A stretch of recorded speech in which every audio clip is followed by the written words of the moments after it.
It is time to make a sound to summon the stream.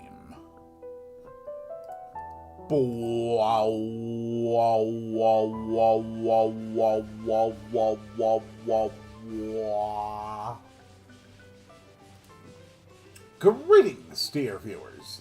I'm Coil Quickcard, and welcome back to Pokemon Brilliant Diamond. Today is it. In October of last year, I started my journey to play the Generation 1 through 4 remake games as Nuzlocke while locking out any Pokemon line that I used in any earlier Nuzlocke. As a result, hundreds, close to 300 Pokemon have been locked out from this run as we have progressed. That's a lot. And today, we are ready to go up against the Elite Four. Well, we're ready to go through Victory Road and reach the Elite Four first. However, there are a grand total of 2 locations in this game where I have not yet checked for and caught a Pokemon. So, to be honest, the first thing we are going to do is check those 2 locations. It is extremely unlikely that we're actually going to, get a Pokemon that we're going to use, but we're still going to do it for the sake of thoroughness. So, first location, Fuego Ironworks. Second location, Floaroma Meadow. And both of them are going to be focused on the honey trees. So, here in Fuego Ironworks, we have a Wurmple. We previously used a Dustox in Alpha Sapphire. So, Fuego Ironworks is a dead route. Let's go check the other, Floaroma Town. This is our last location check of the entire Nuzlocke Out Marathon. Come on.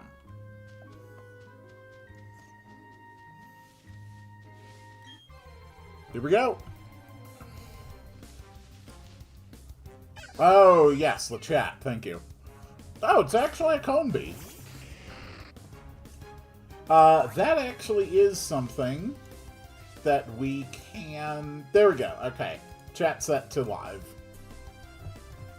That is actually something that we can catch. We're sure as hell not using it. But we can get it. This useless male Combee. Coles, would you like to suggest a name for the useless male Combee?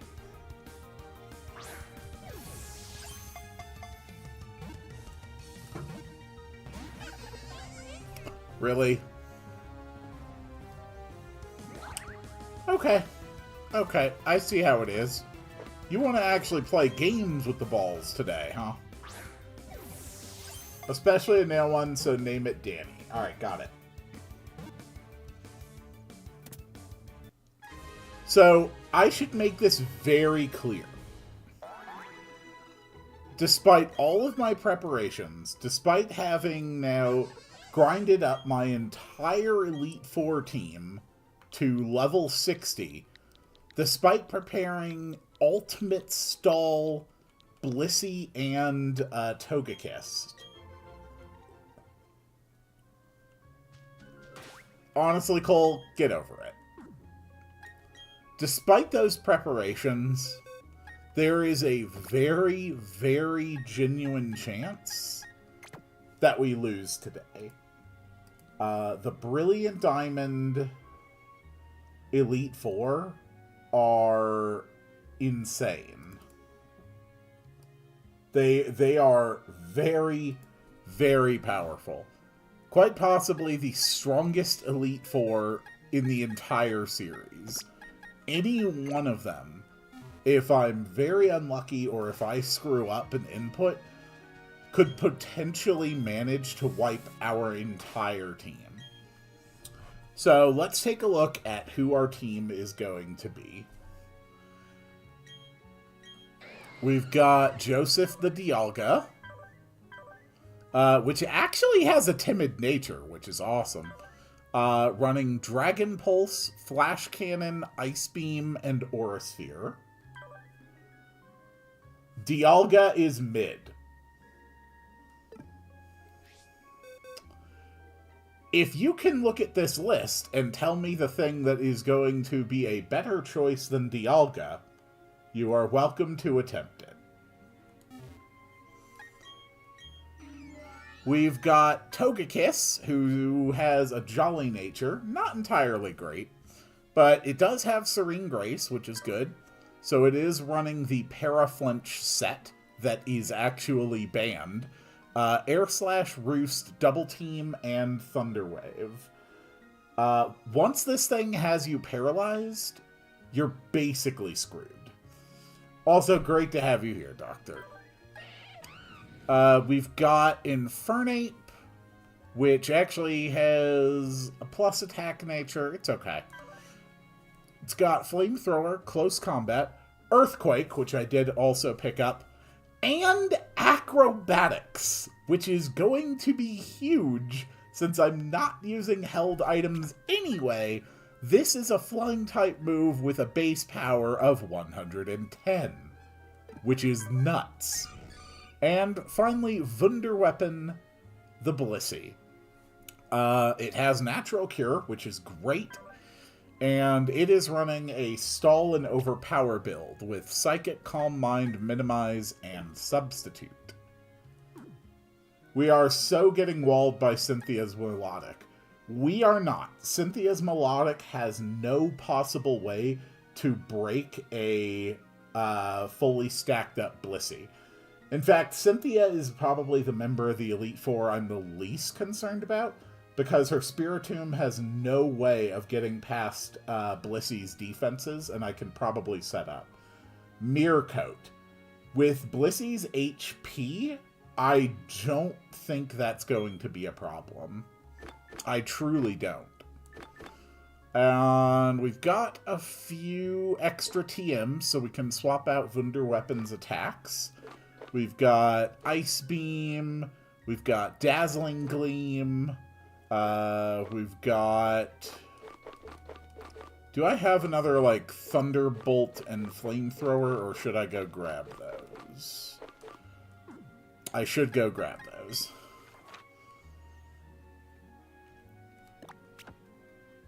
I truly don't believe that Cynthia is a threat. I really am the least worried about Cynthia.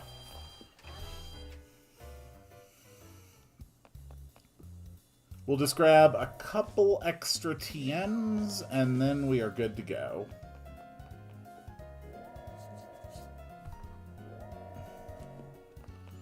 Hello. Never mind, I am extremely broke. I basically already did my selling. How am I on PP restoring items? Not too bad.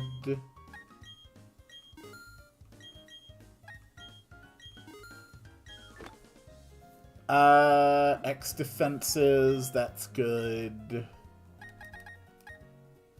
Buy a Thunderbolt. And buy a Flamethrower. Okay. And that should be enough to make sure that Blissey is ready for just about anything.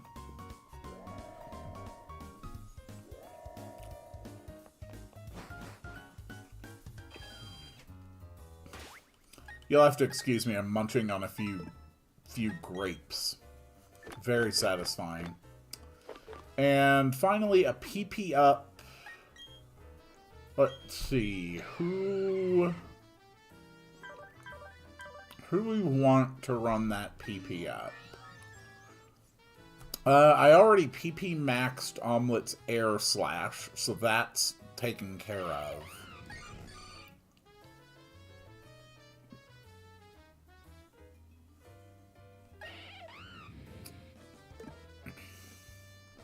Honestly, I think we are fine just the way it is. Alright, let's roll. First step, actually getting to the Pokemon League. We gotta get through Victory Road, and then once we have reached the other end of Victory Road, we are going to have to be on the lookout for Barry, or whatever the hell I named him this time.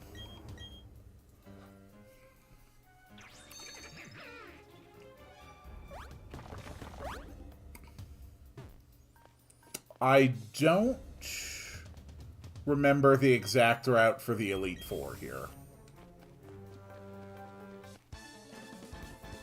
But maybe we'll be lucky enough to get an extra level or two.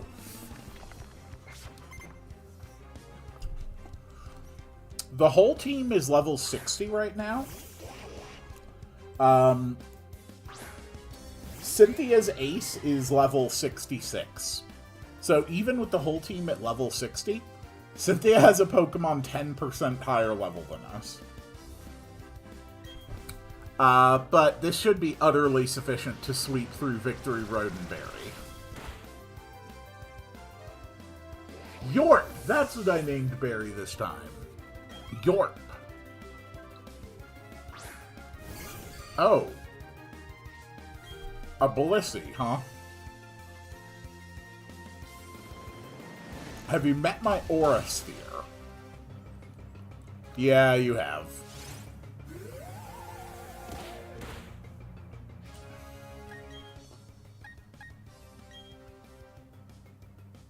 Yeah. Let's just close combat it to death.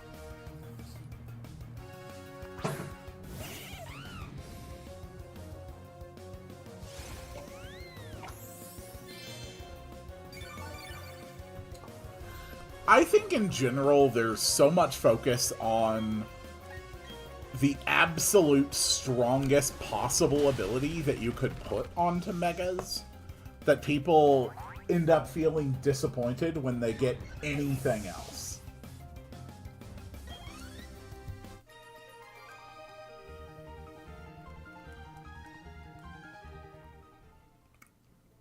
Plenty of people are still busy bitching about Imbor getting Mold Breaker. I have tried to insist that some of these people should maybe wait until we know all the abilities of all the new Megas. Because for all we know, Mold Breaker is actually going to be an absolutely essential counter for some of the other new Megas. But, no. People want to, complain before they even have the full picture of the environment in which Imbor will be used.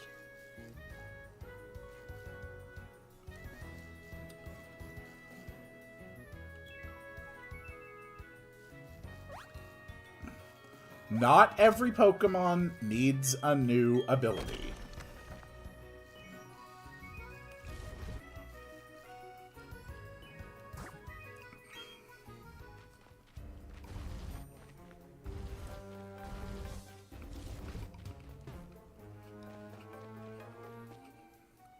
Not every Pokemon needs a new ability.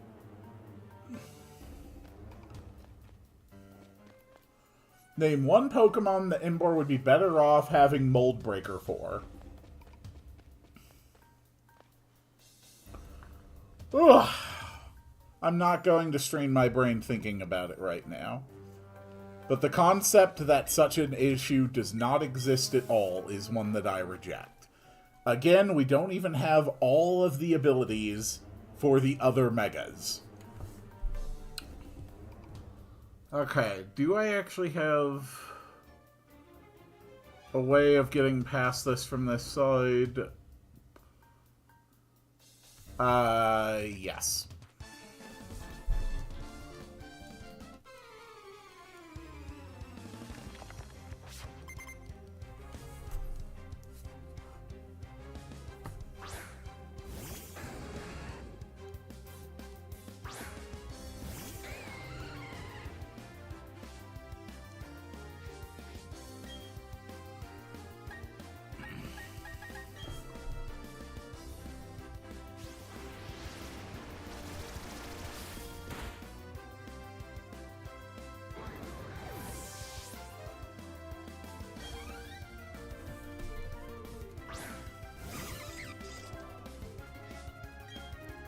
Is it possible?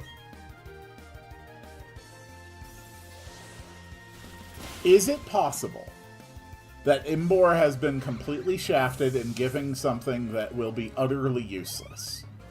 Yes. I do not reject the premise that that is a possibility. However, my point is that we do not have enough information to judge the usefulness of its ability in the environment in which it will be performing. And that we can wait until we have more information before we make our final judgment.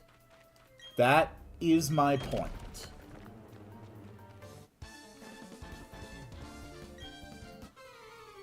Maybe I will come to the same ultimate conclusion. But I am not drawing a conclusion until we have seen the abilities for all the new megas. Until we can have a sense of the sort of things that each Pokemon is likely going to be up against or not. That's it.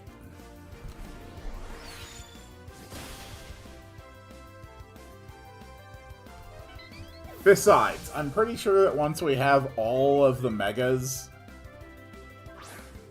it's still gonna come down to, like, the same few megas that everybody's going to be using regardless.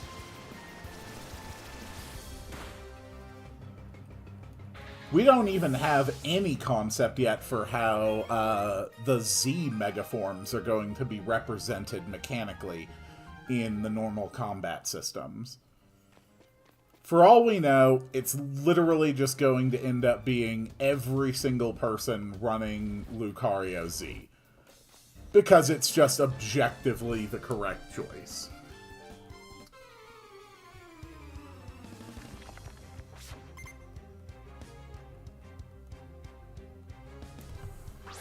My only point is to encourage patience before judgment. That's it.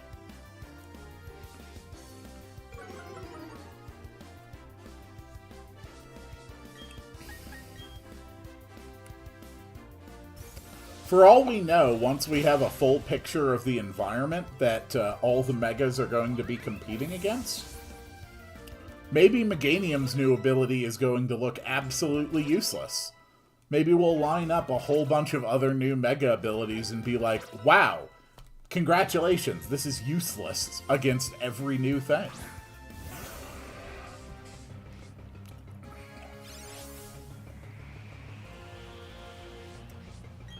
Do I think that's the likely outcome? No. But it is still a possibility at this time.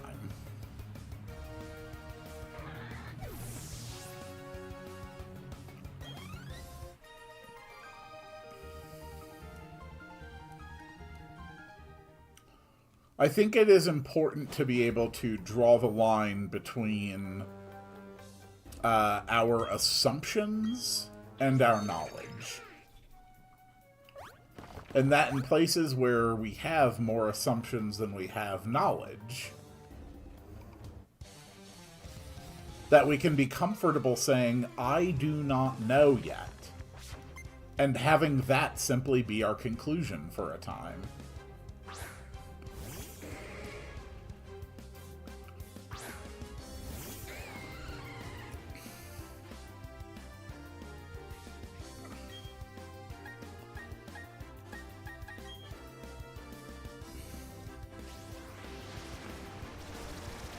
But it really does seem like a lot of people are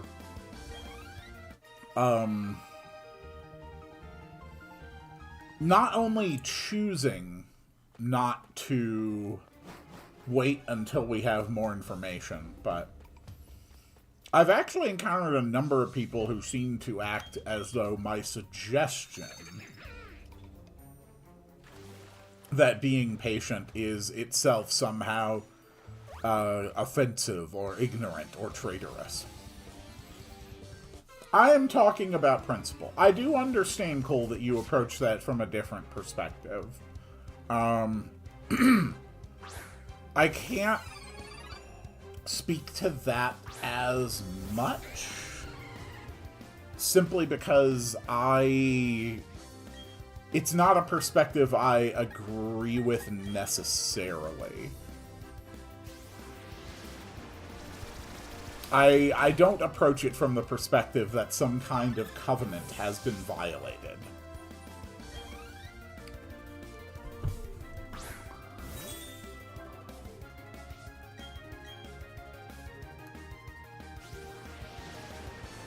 But I do understand that many people do feel that way.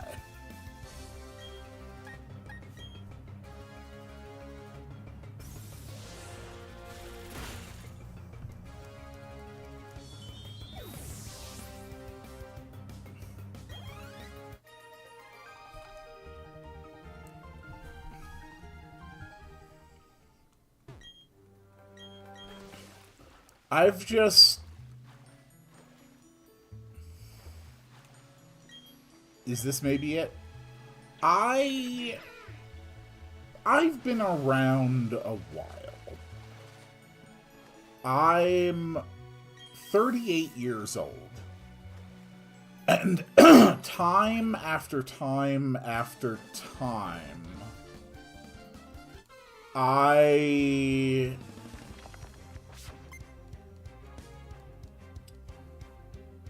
pig racism.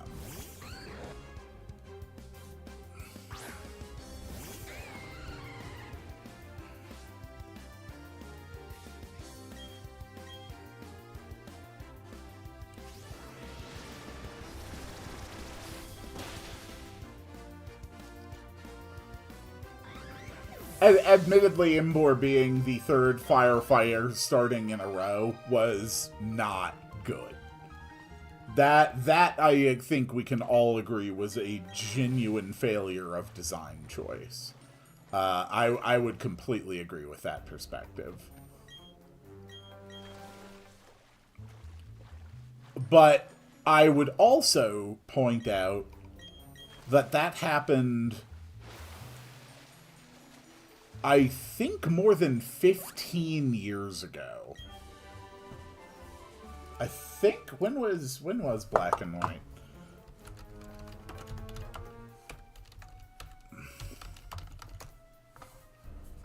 Yeah, September 2010. I would also point out that was a poor design decision that was made 15 years ago. And, you know, 4 Pokemon generations ago. I think there is some point where we can reasonably decide to look at things in different perspectives. Hello, Mystic. For instance, if we never chose to reevaluate the past Pokemon games based on the developments of new Pokemon games, then we would still despise Gen 1 as being absolute garbage design in many aspects. Like, it had way too many water types, way too many poison types. It was a broken, glitchy mess. The sprite work for the original Japanese release versions was trash. They were not good games from an objective standpoint. But typically, when we think about the original 151 Pokemon, we're not thinking about it from the perspective of red and blue and green. We're typically thinking about it from the perspective of the remix, from Fire Red, from Leaf Green. Our perspectives are continuously shifting.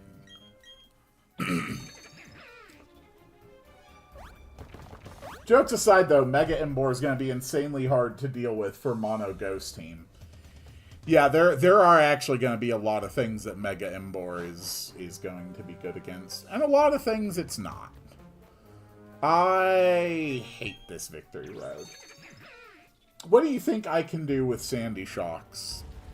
I don't know. I haven't looked at Sandy Shocks information in a good while.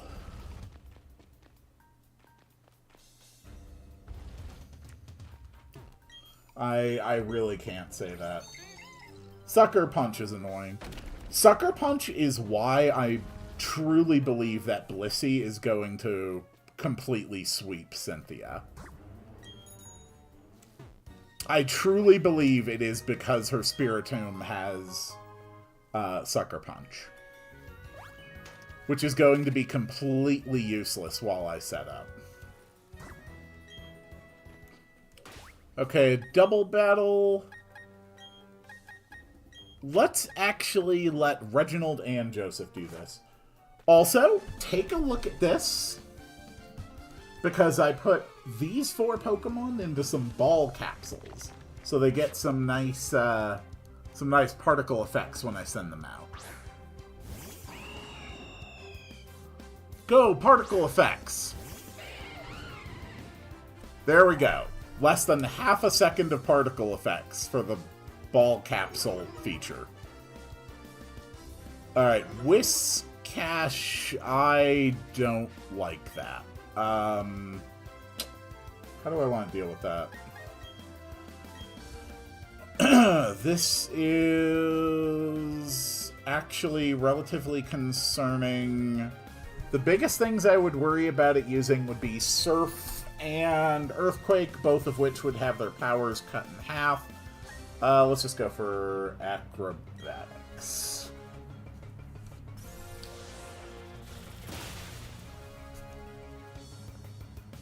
Just give it Wonder Guard. When you're making your own Pokemon builds, just give it Wonder Guard. Just give everything Wonder Guard. Or Good as Gold. Why not? Yep, okay. Looks like I made a good calculation. Really? That was a crit. Huh. Wonder Guard is banned. Where? If you're not playing by an arbitrary rule set, then you can do whatever you want. And if you're playing by a rule set, then just play within that rule set.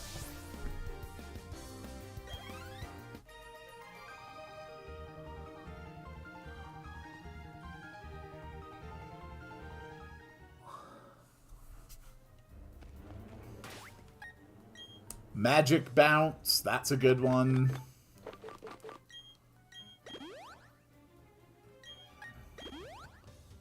Honestly, I'm a big fan of Sheer Force.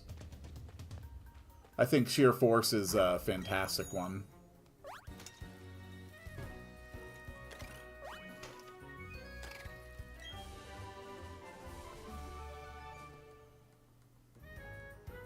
No Guard is a great one.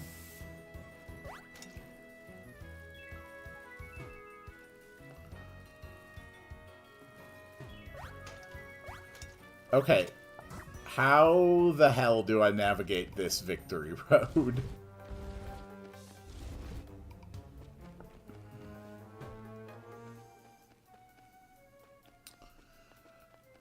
Okay. So, apparently I went the completely wrong way in Victory Road from the start.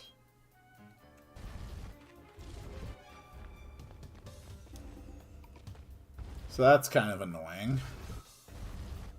That's fine, though. The more people we fight in here, the more XP we're gonna get.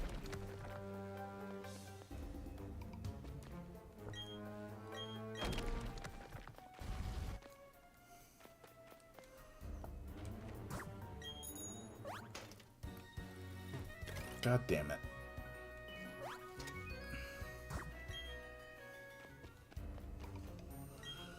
These areas were absolutely not intended to be explored outside of like a 4 cardinal directions restricted movement system. They are so cramped.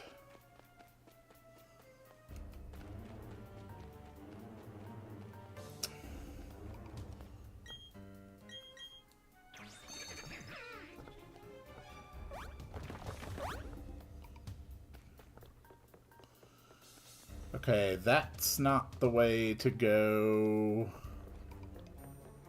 So the way to go must be rock climb here.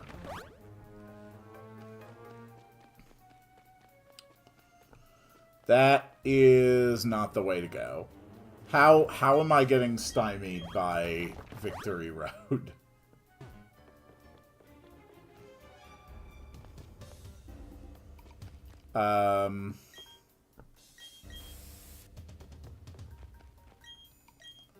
Seriously, what have I missed? It does seem that this is the only path forward.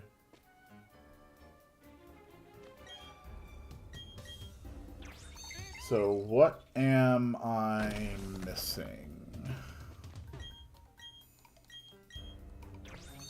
Where am I missing something obvious?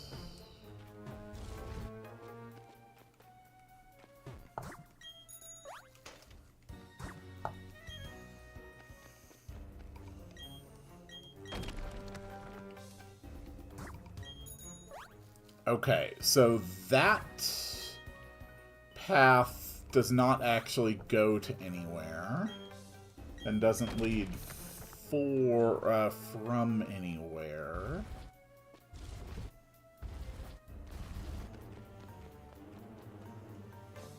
And this path just circles around.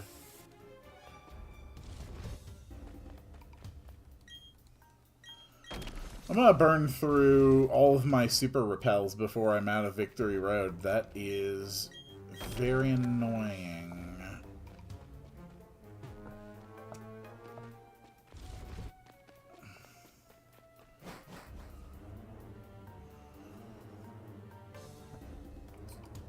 Ah, fuck it. We'll just bring up on the map.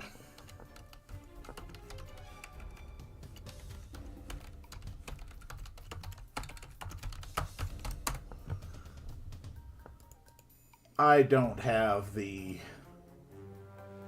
time or the interest to bother with this.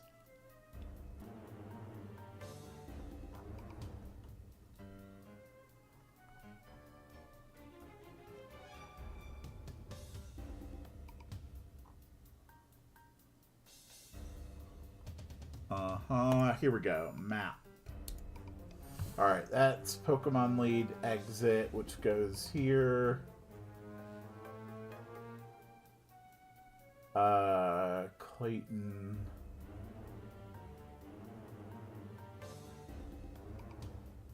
Oh, how the hell did I miss that?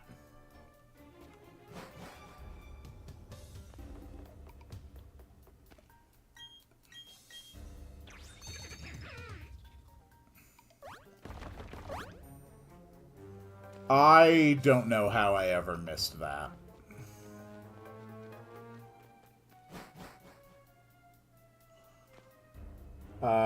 So this room up. Okay.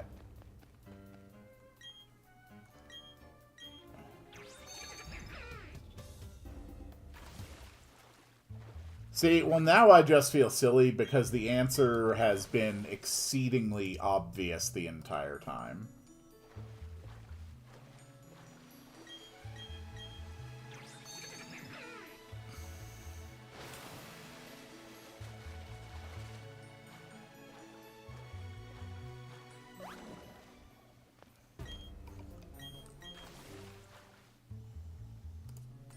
Yikes.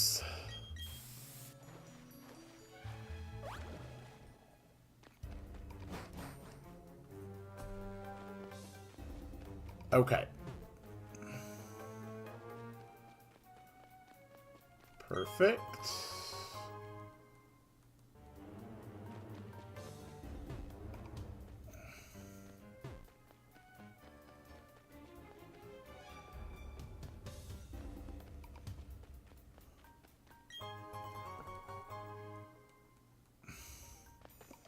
Hold on. What am I... Am I wrong again? No, I just have to go down here.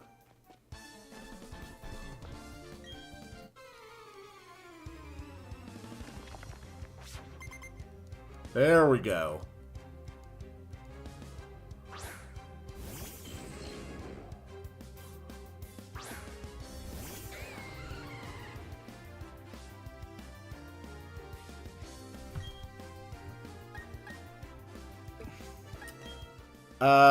Tentacruel. I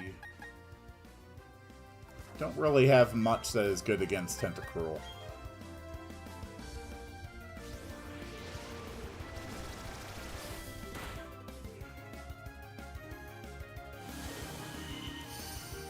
Oh dear God, you made yourself dragon type. Oh, you poor silly man.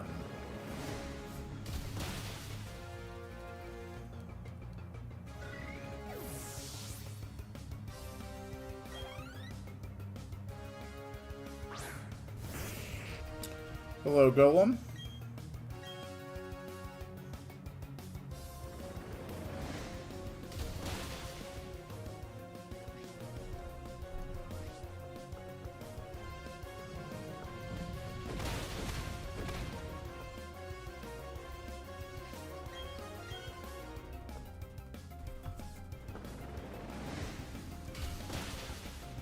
Huh.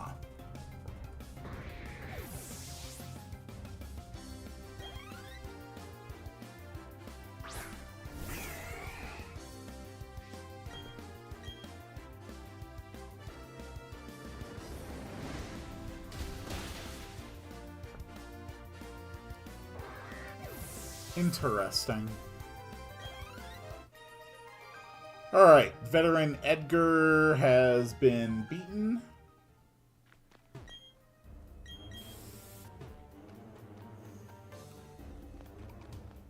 Here we go. Now I am actually not making progress.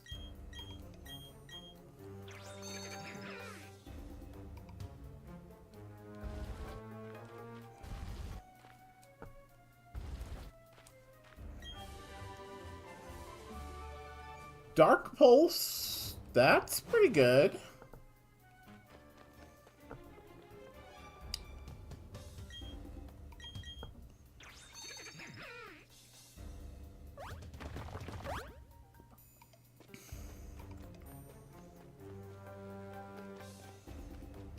Wait, do I seriously have no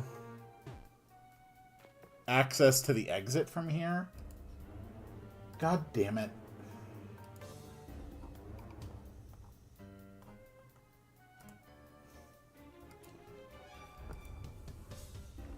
Okay, what the hell? What the hell am I missing?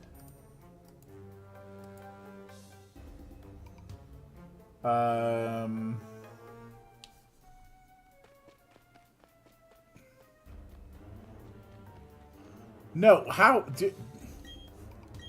My eyes are fucking with me, I swear to God. It's very distracting.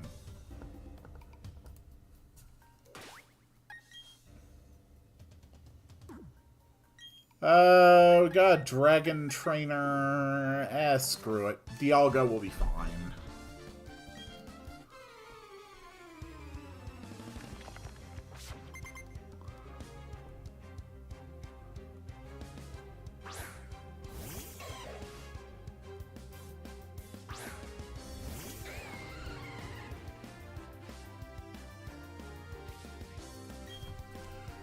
Just to clarify, I have not had the slightest clue what either of you have been doing or talking about this entire time.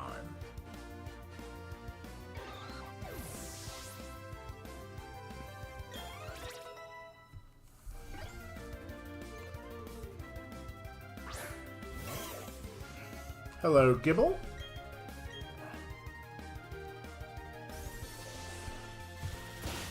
So the first thing we're going to have to worry about is Berry. Honestly, Dialga might be best choice to deal with Berry. The Staraptor does open up and have close combat. But at level 49, I don't think it's dropping a Dialga even under really bad circumstances.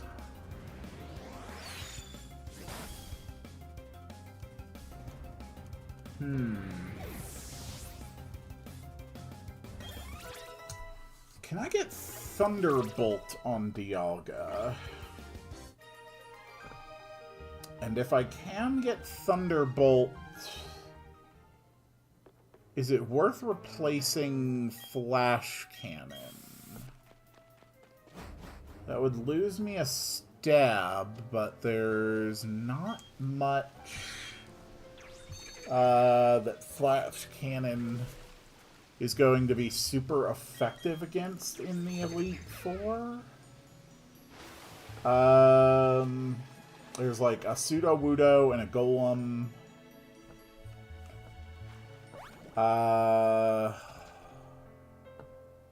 Honestly, that's about it.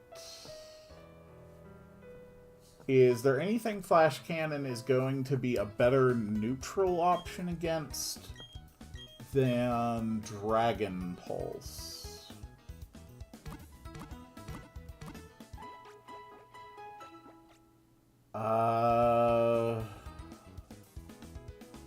Not really. So we can get rid of Flash Cannon safely.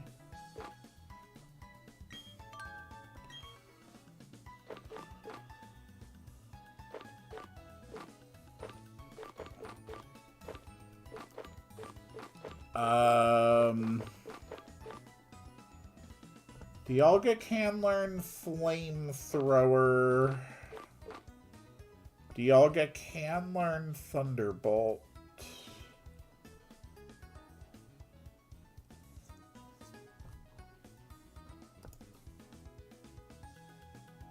I think Thunderbolt might be the best thing I can field against Empoleon.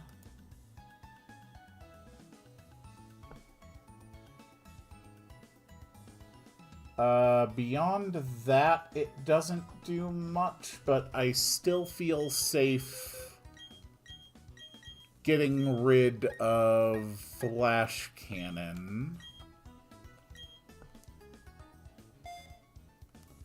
Is there a reason I would want Blissey to have Thunderbolt later? Do I need to go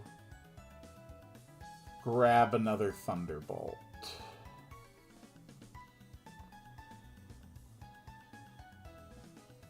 I do not believe so.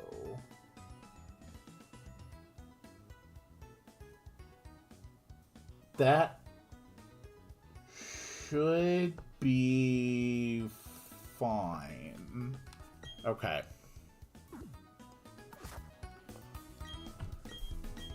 Alright.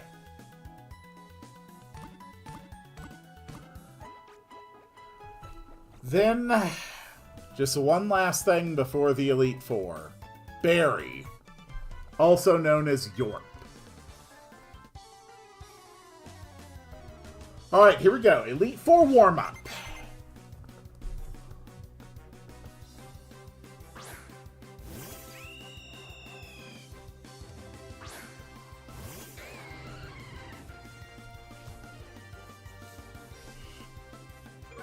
I don't think you kill even with a close combat crit. Thunderbolt.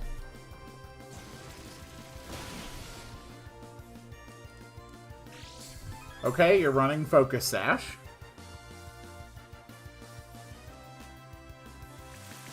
Rain Dance. What the hell strategy are you running, Yorp? Where you're running Focus Stash Staraptor with Rain Dance. Where did you come up with this strategy? What drugs were you on? Snorlax. Aura Sphere.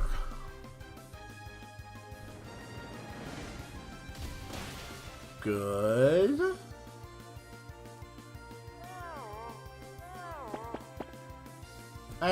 I could manage. Snorlax is not an issue. Okay, maybe it's a slight issue.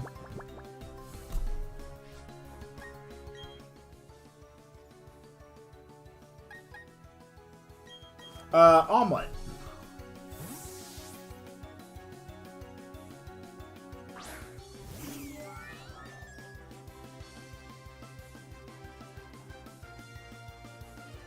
Good job, Staraptor. That, whew, boy, you really put in some good work there with that Rain Dance. It was real essential to your team. Empoleon? No, Rapidash. Rapidash runs Poison Jab. You are a low enough level that that shouldn't be a problem. You do have an expert belt. Again, I really don't think it's a problem. Yeah, it's fine. Alright, let's stack the double teams.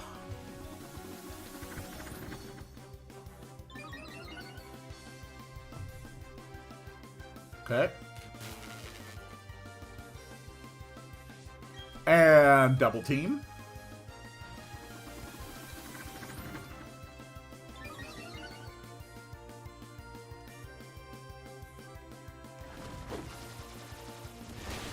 Oh yeah, it's Saturday. Game Grumps might be putting up their next episode of their own Nuzlocke today, which has been truly one of the most incompetent, willfully incompetent Nuzlockes I have ever seen in my life. It's actually been impressive.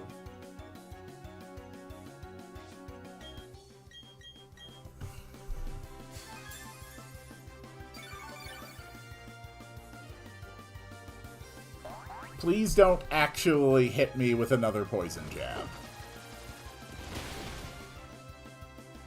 God damn it, Rapidash. Are you serious? Come on. Just get flummoxed by one of the frickin' evasions, please, so I can finish setting up.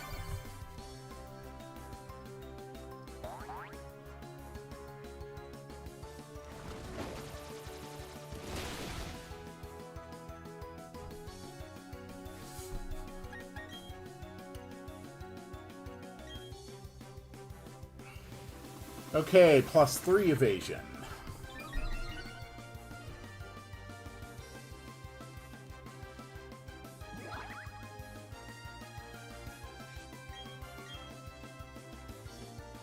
+4 evasion.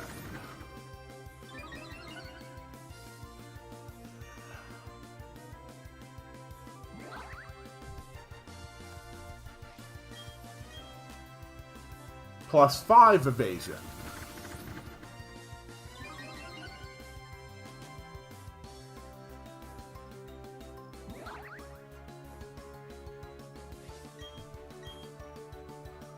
+6 evasion. We're ready to begin the paraflinches. Let paraflinching begin. Every air slash has a 60% chance of making the enemy flinch. Every time the enemy tries to act, they have a 30% chance, I think, of being paralyzed. Every time they attack me, they have a maybe 30% chance of hitting. So they have to get through 3 layers of inaction in order to hit me. Empoleon knows Flash Cannon. I am banking on it not being able to get through evasion and paralysis. Even if it does, I'm pretty sure I survive.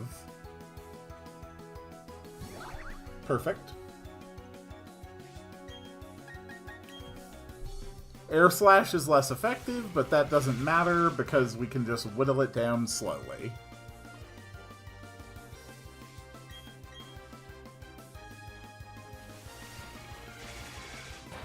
Nice.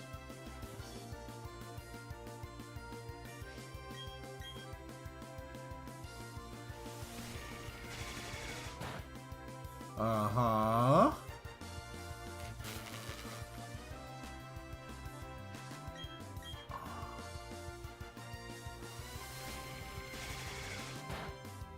Good.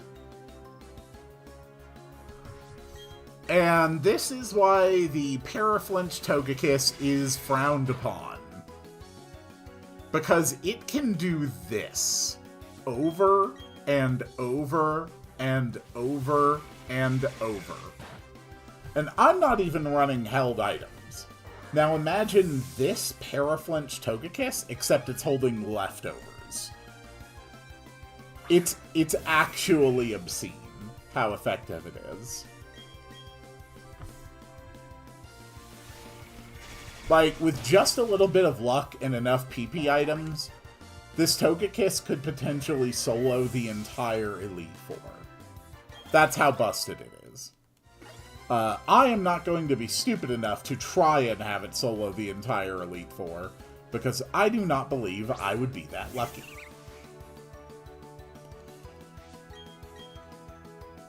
In fact, Togekiss is not my primary strategy for almost anything I'll be going up against. It is basically here as an incredibly reliable backup in case things get out of hand. Alright, perfect.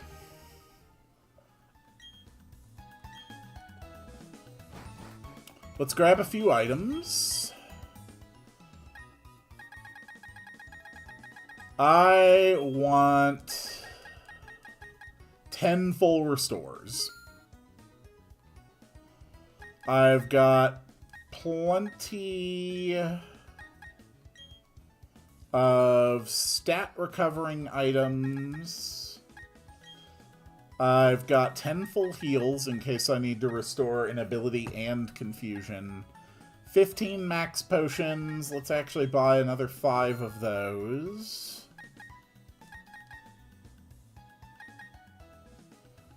You know what? No, we're spending the rest on full restores. Okay. We have the team. We have the power.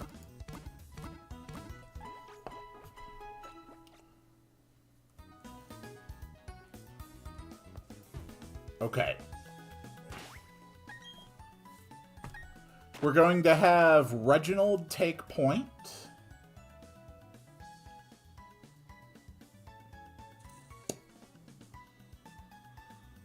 I think that's a pretty safe strategy. Vespiquen can be pretty dangerous with Attack Order, Defend Order, Aerial Ace, Acrobatics, and also holding a Citrus Berry.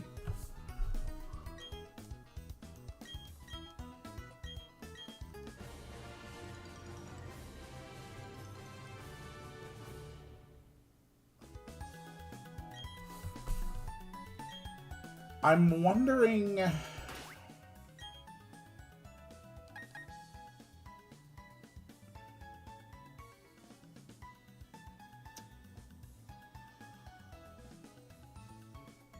Reginald may not be the safest choice here.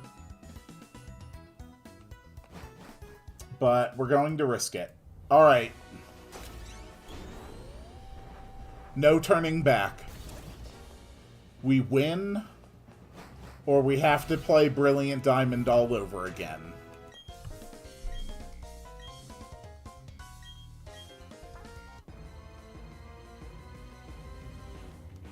This may devolve into simply using Togekiss and Paraflinching to victory.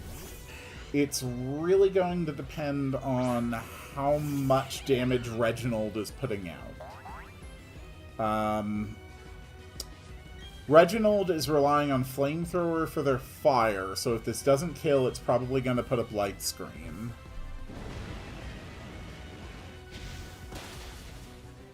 Okay, that was actually a clean kill. Is he going to go straight to Drapion? Or is he going to go to Vespiquen? No, he's going to Heracross. Heracross is running Flame Orb Guts, but we are going to Acrobatics it to death immediately. I did not expect it to be faster than me with an Earthquake. But that's fine. Acrobatics is basically a guaranteed kill.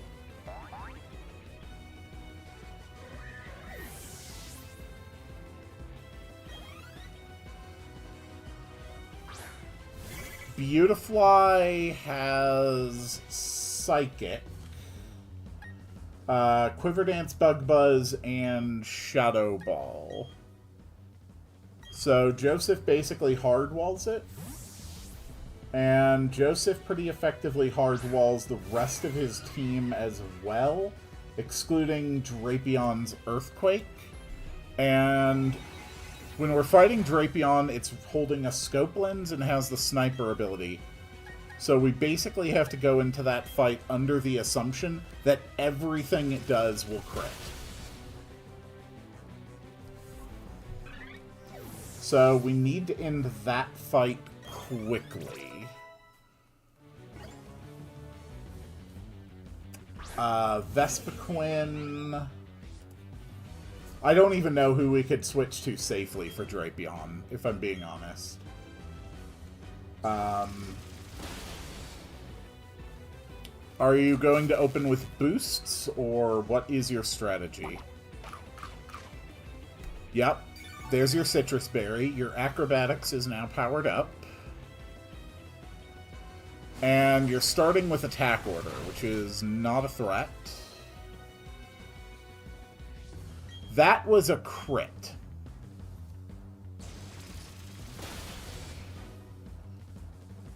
Okay, so Drapion scares me with its Earthquake.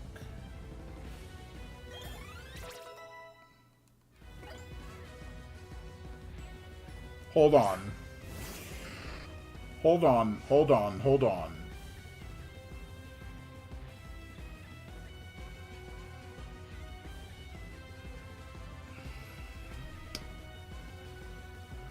Could I tank a crit Earthquake from Drapion? It does only have base 90 attack.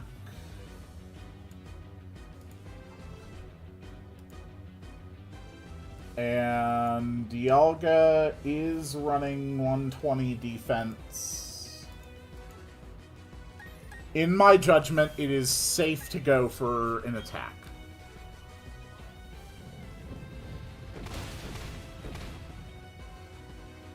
Okay. That was the damage it does with a non-crit. Okay. So we're going to play that cautiously. Good. We baited him into item. So now we effectively restart the battle condition. Except now I'm coming at it from a higher amount of HP to start. That is about where I was for his first Earthquake, which was not a crit. I'm going to estimate that I am safe. I am safe, and the first member of the Elite Four has been defeated.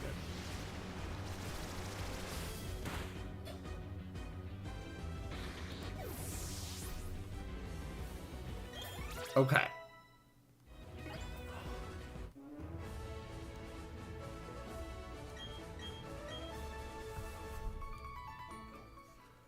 Bertha is next. Bertha is the one I am actually worried about.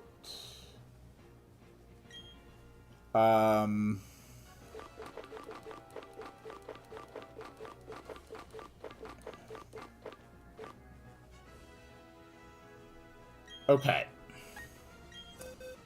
So this is going to be our first Wunderweapon fight. And we are going to run Grass Knot.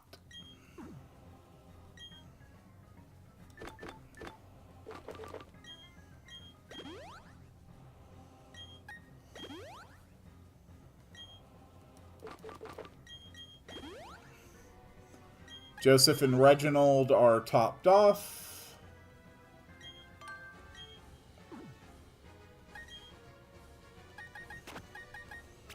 Wunderweapon is going to take point. Quagsire knows Recover, Toxic, Earthquake, and Surf, and it's holding the leftovers. So I'm guessing it is going to open with Toxic, so we are going to start with Substitute, and then we're going to go with the X Defends in order to limit the damage from Earthquake.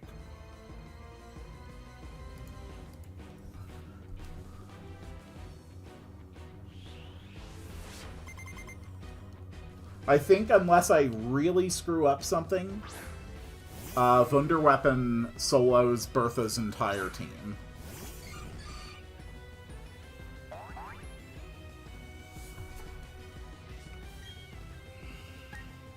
Step 1. Block the Toxic.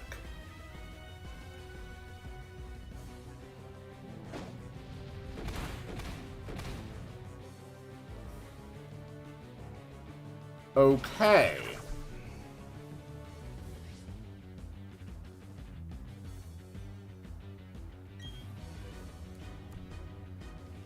That is unfortunate.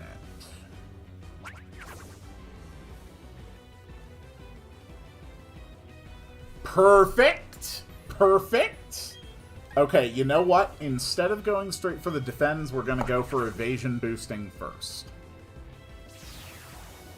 Because it's just going to keep using Earthquake, and we're going to have turns where Earthquake does not hit us.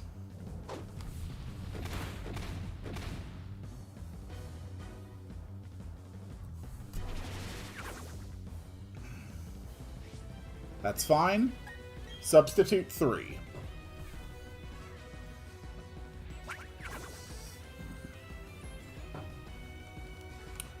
As I hoped, it relied on Toxic again. We're going to minimize again. This is going to put our evasion up to +4.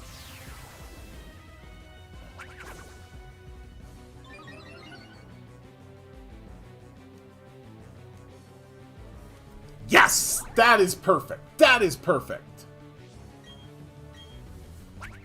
Alright, we're going to go again. We're at evasion +6. I believe Earthquake now only has about a 30% chance of hitting. Absolutely flawless. Step 2, we boost defense.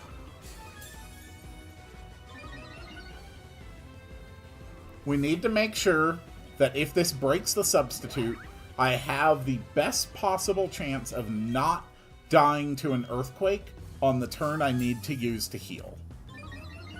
Defense is +4.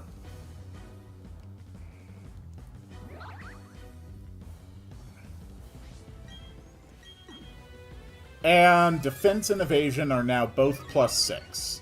I now have the highest possible chance of surviving a turn, because we are going to have to take a turn to... No, it actually didn't break. It did not break. That's perfect. Okay. So even 1/4 of Wunderweapon's HP now has enough defense to tank an Earthquake Stab. Perfect! Alright, now we begin the Calm Mind setup.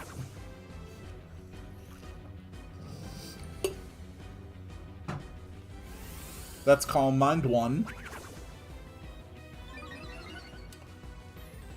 Bertha literally has a thing in the corner that's just spewing sand into the room. This battlefield must be absolute murder on her skin.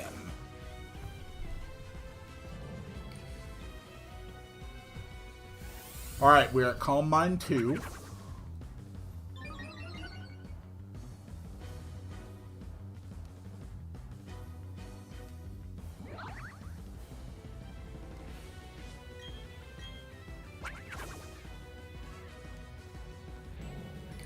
We are at Calm Mind 3.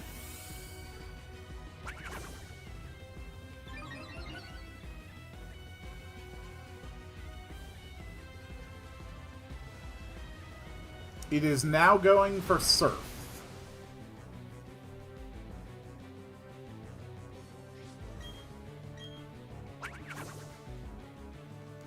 We are now at Calm Mind 4.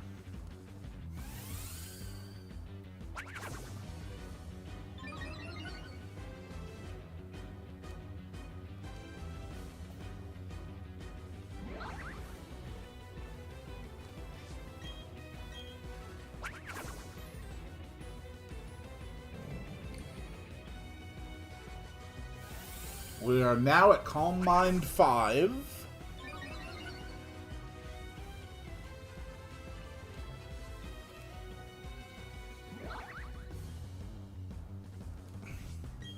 And we are now at Calm Mind 6. Special attack, special defense, evasion, and defense are all at +6. Wunderweapon is behind a substitute. And if this doesn't break the substitute, we're ready to go into Grass Knopping and sweep Bertha's entire team. Let the killing begin.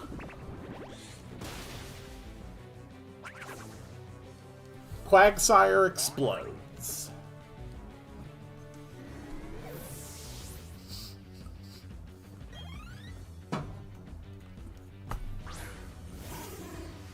Hello, Pseudo.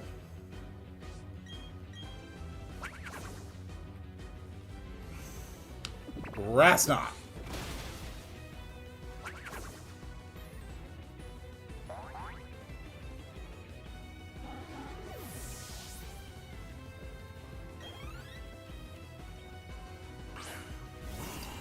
Whiscash, under other circumstances, you might be the one I would be most afraid of. But currently, I don't even think through a berry you have the slightest chance of surviving. Really? I am genuinely impressed that you survived that. Good job! Still, Bertha, you are wasting your time on that full restore. It does not have a chance in hell to survive this.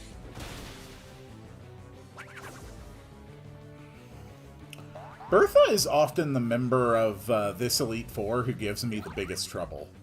It is incredibly satisfying to pretty much one-shot all of her team.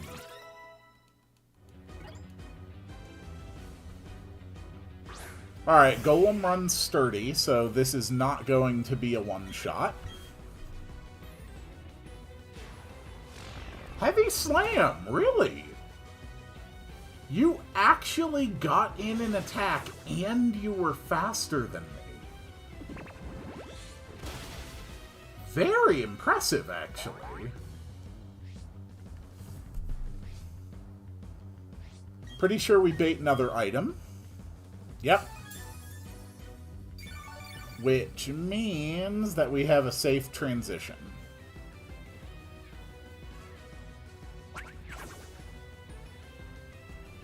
Perfect.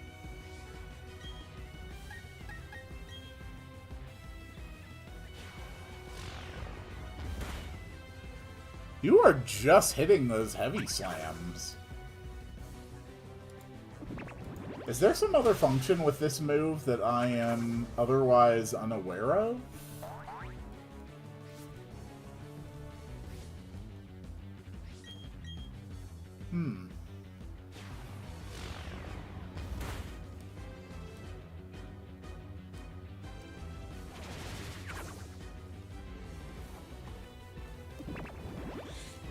Is its accuracy affected by my using Minimize or something? Or Ignore It? Because landing that many heavy slams in a row seemed improbable. Doesn't matter. There isn't a goddamn thing Hippowdon can actually do to stop me. Let's end this.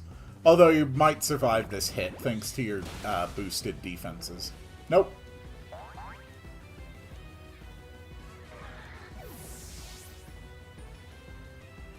Alright, perfect.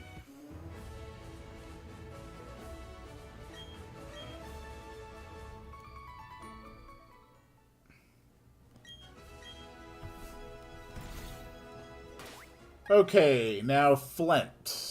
Flint is probably the member of the Elite Four that I feel you have to prepare the least to deal with. But if I am being honest, I don't have the best ways of dealing with him.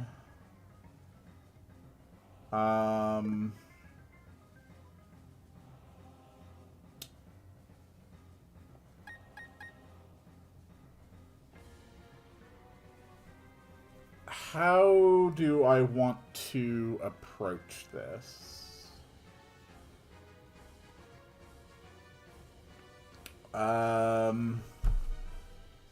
He opens with Rapidash with Flame Body, Flame Charge, Iron Tail, Poison Jab, and Hypnosis.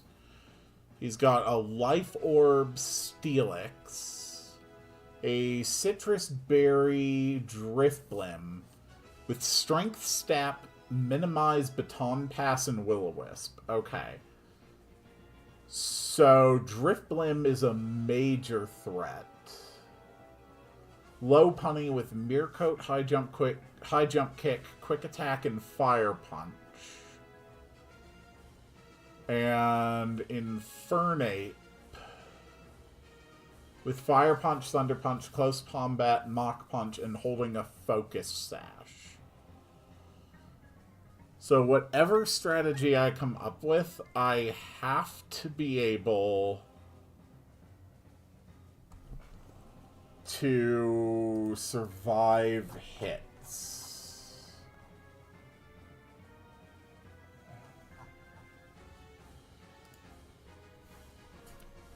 I think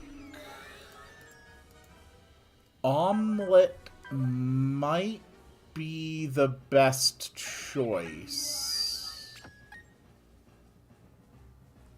What can we put on Omelette aside from Roost? If I need to heal, I'm going to be using items.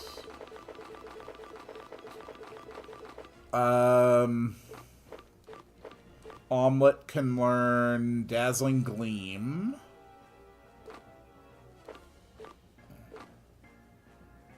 Shockwave, Flamethrower.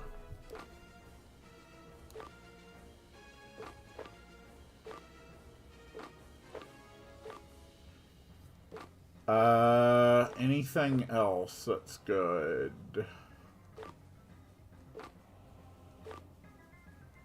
You can learn Drain Punch for some reason.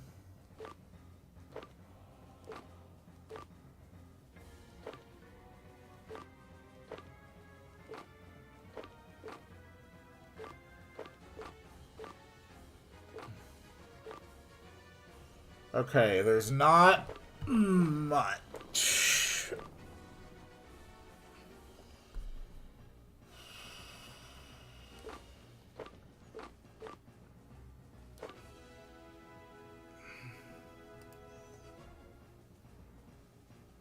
Flamethrower.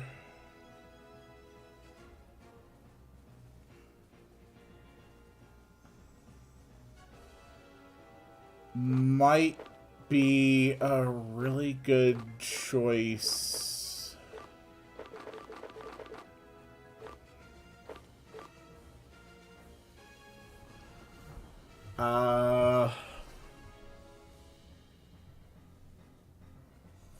The problem is the Steelix.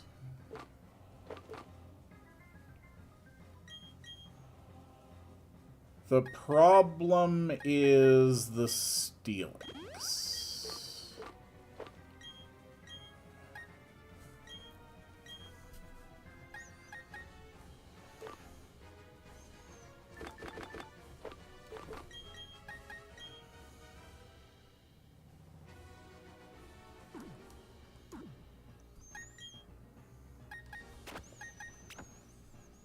I think we're just going to have to air slash down a Steelix.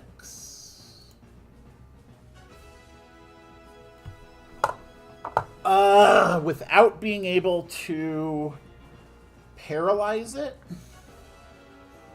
So it does have Iron Tail, which is going to hit like a goddamn truck.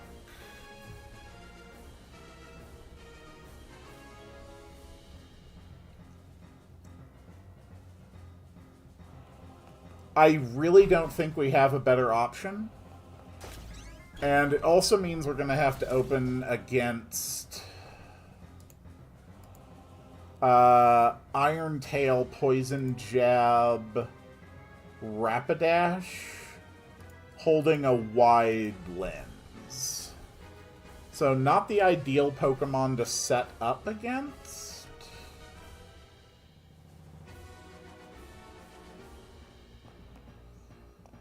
But I don't really see another option. We're just going to have to trust an Omelette.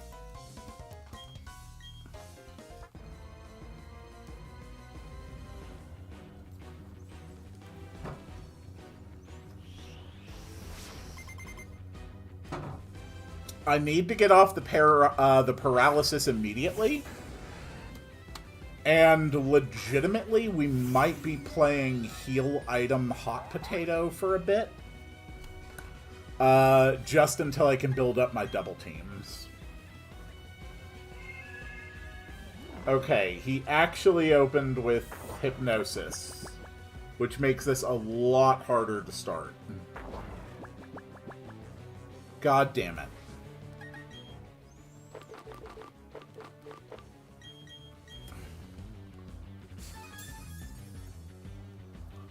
Flint's team is actually a big problem. We basically just have to wait until the Hypnosis doesn't hit. Okay. We get a Paralysis. And that means we're going to get at least one double team under our belt. I need max double teams for this strategy.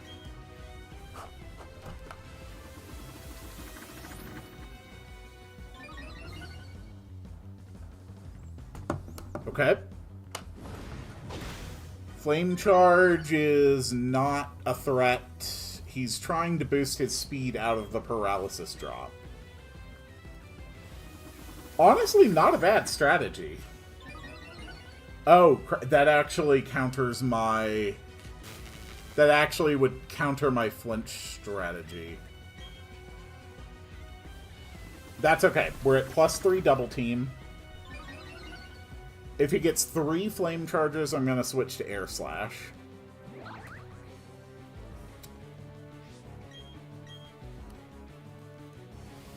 Four double teams.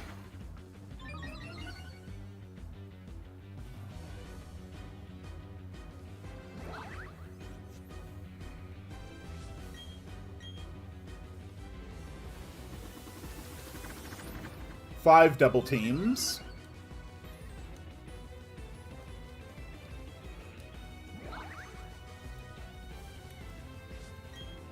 Okay, we are at 6 double teams. Togekiss is now in the safest possible condition.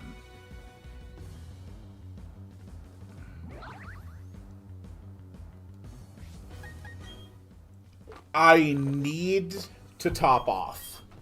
I genuinely fear that if he swaps to Steelix and Steelix lands a crit Iron Tail and knocks me out, that I could genuinely be in a situation where the entire run would be in danger.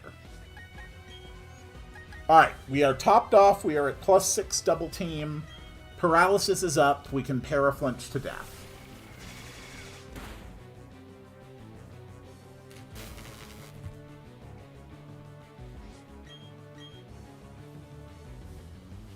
This is going to be a lengthy fight and not a particularly exciting one for a minute.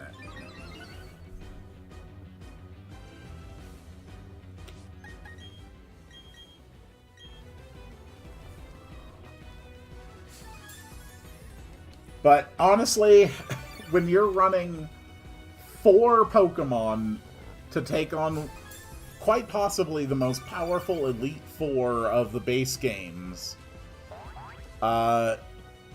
you have to be obscenely cautious.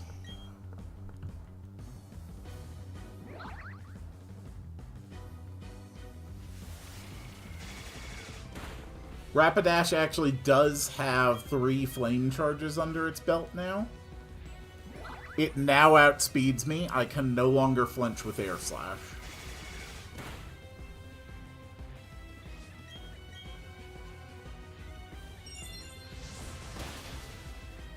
That hurt like hell.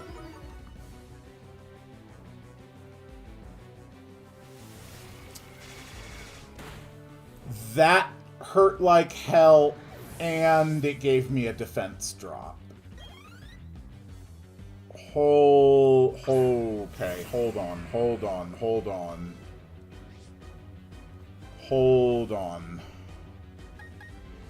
Okay.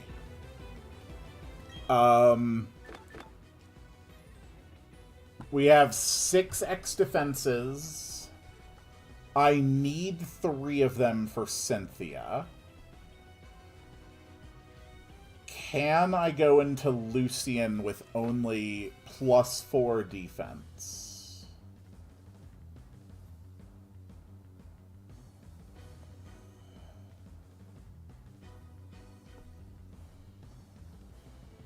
I think that is safe. I absolutely want to make sure that Togekiss gets an X defend. Damn it! I should have gotten more X defends. I did not consider the risk of Iron Tail defense drops. But that's okay. We are now at +1. At +1, I think we survive even an Iron Tail crit. But barely. So at this point, I have to Air Slash a Steelix to death.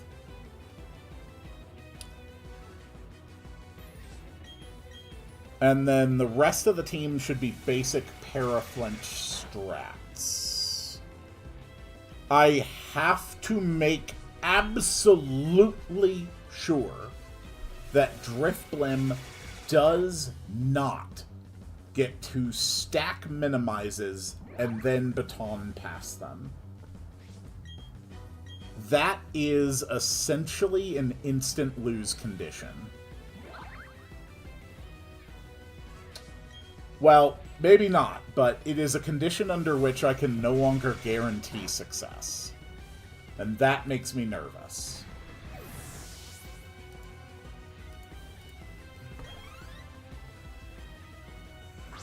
Okay, he's going into low punny, mirror coat, high jump kick, quick attack, fire punch. This is the least threatening of Flint's entire team.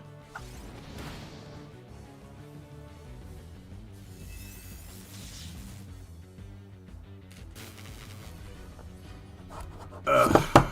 I think my sister is in one of her manic phases again. She's dropped about 20 messages into the family chat in less than 20 minutes. She does that sometimes.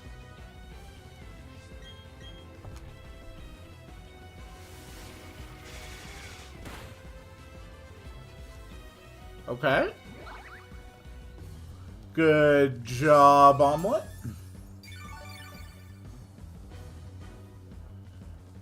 Hello, The Real Chad. Welcome to the stream. It's been a rather tense Elite Four so far. Okay. This one. We cannot let it start stacking minimizes. It has started stacking minimizes. Do not. Damn it! Okay, a baton passed a +2 evasion.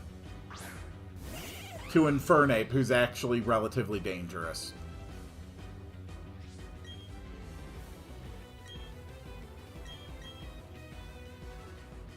That's honestly pretty bad.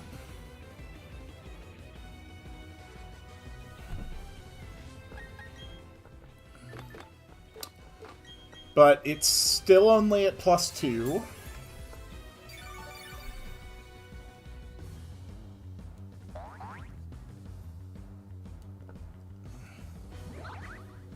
The chances of a loss have increased. I still do not think they are high chances, but they are higher than they were before the baton pass. And the chances of a loss have just decreased again.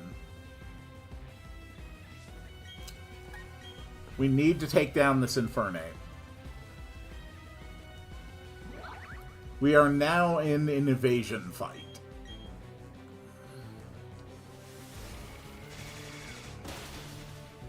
Okay.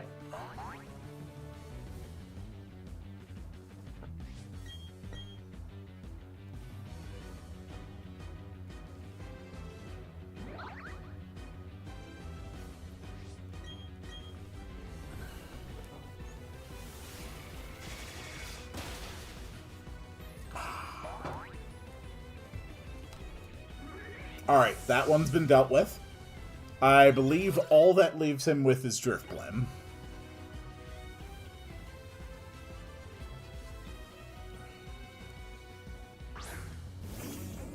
So at this point, it's really about how long he wants to drag this out with minimizes. Mm-hmm.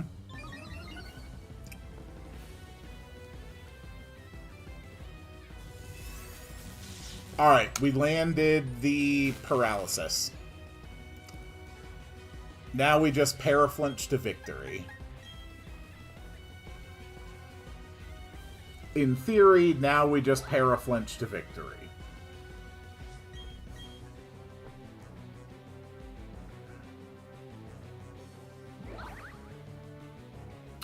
In theory, now we just paraflinch to victory.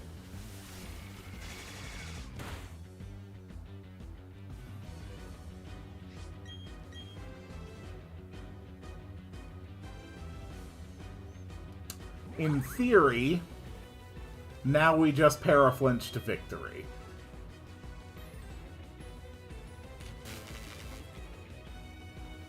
In theory, now we just paraflinch to victory.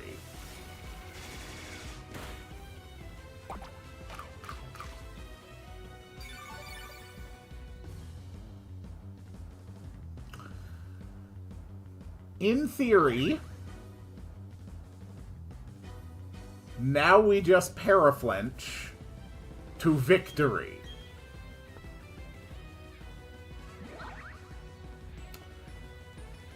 His Unburden triggered. He is now faster than Togekiss.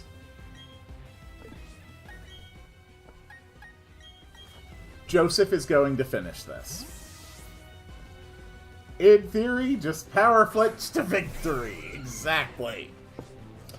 Okay, you know what? This balloon has been problematic.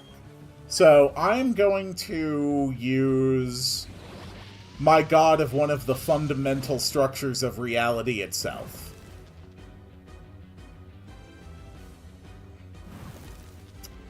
In theory, I Thunderbolt.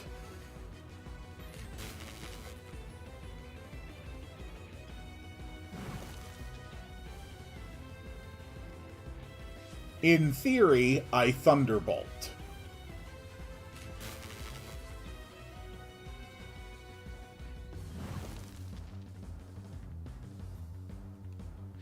In theory, I Thunderbolt. It has minimized again.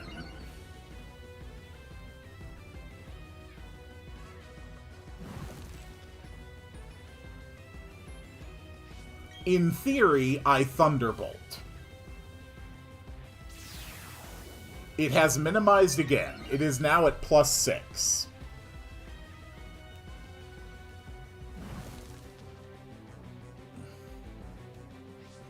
In theory, I Thunderbolt.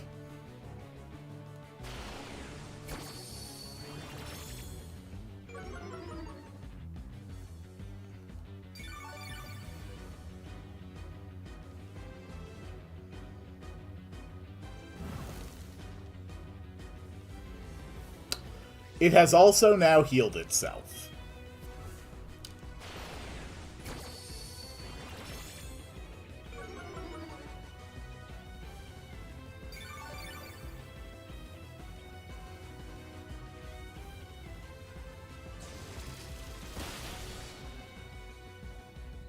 See? The theory works. Everything's under control. In theory, I Thunderbolt.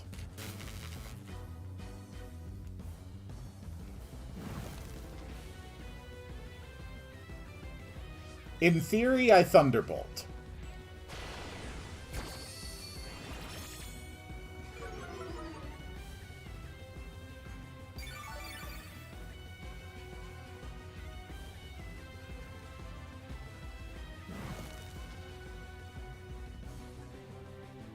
In theory, I Thunderbolt.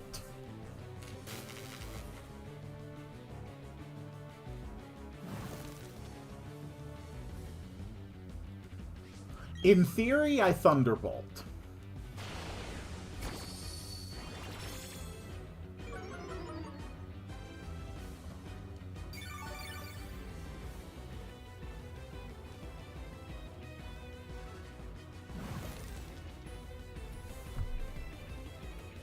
In theory, I Thunderbolt. Quill, have you heard about how Fortnite basically just ended itself? If you're referring to the firing of the employees by Epic, I did hear about that.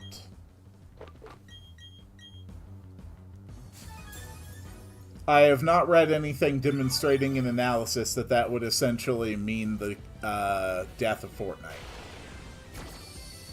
Okay, so I think we can all agree that the Thunderbolt theory was not quite panning out as we had hoped.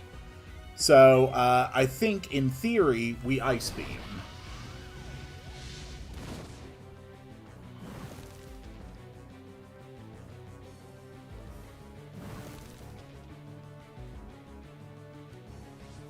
In theory we Ice Beam.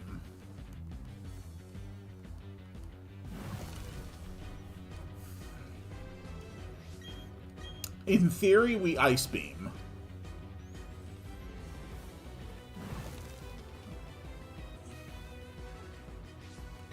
In theory, we Ice Beam.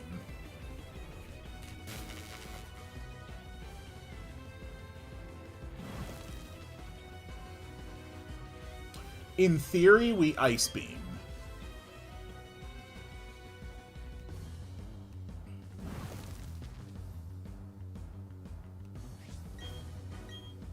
In theory, we Ice Beam. Yeah, actually, Shockwave would have really helped. I should have put Shockwave on Togekiss. In theory, we Ice Beam.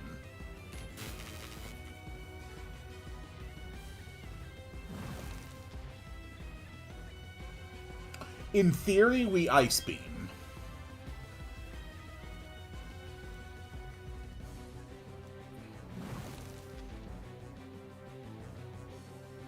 In theory, we Ice Beam.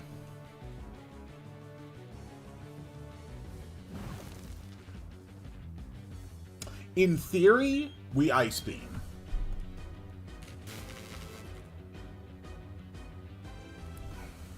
Okay. So we might actually be going to struggle. That's fine. You want to play this all the way to struggle? I can play this all the way to struggle.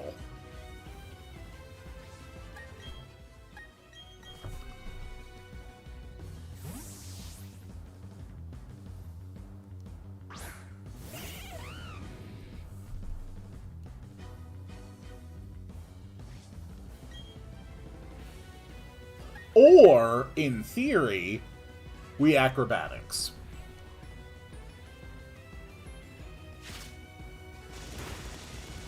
Well, there's the problem. We just had the wrong theory.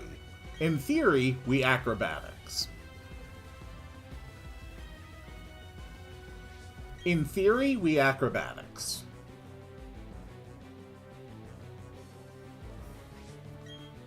In theory, we acrobatics. In theory, we acrobatics. In theory, we acrobatics.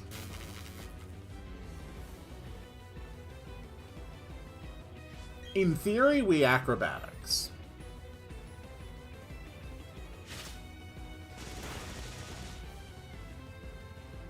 See, it's a great theory. In theory, we acrobatics. In theory, we acrobatics.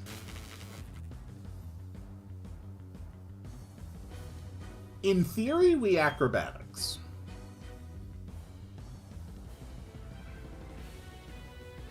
In theory, we acrobatics.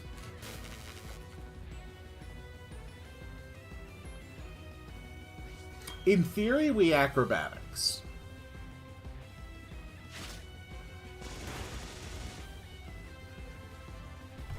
And that's why you never doubt my theories, because I am a genius.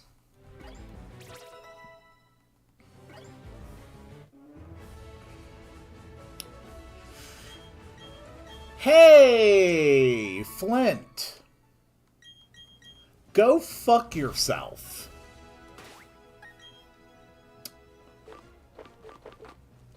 Alright, so we actually need to, like, make some adjustments here. Okay, so, dear God, Wunderweapon is still fine to handle Lucian. Joseph might benefit from the elixir. Honestly, Coles, I'm just having a great time, so we're going to elixir on Joseph. We are going to max ether on Air Slash. We are going to regular ether on Acrobatics.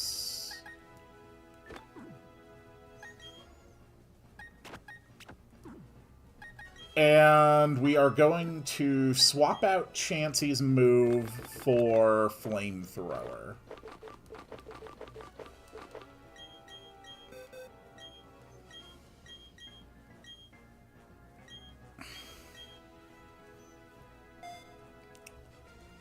So when we swap that and move, does it come out with a percentile or an absolute amount of PP? No, it's just full PP. Okay, perfect. Alright, let's do this. Last member of the Elite Four, Lucian. Lucian opens with Mr. Mime with Light Screen, Reflect, Psychic, and Dazzling Gleam. So we have an ideal situation for setting up for victory.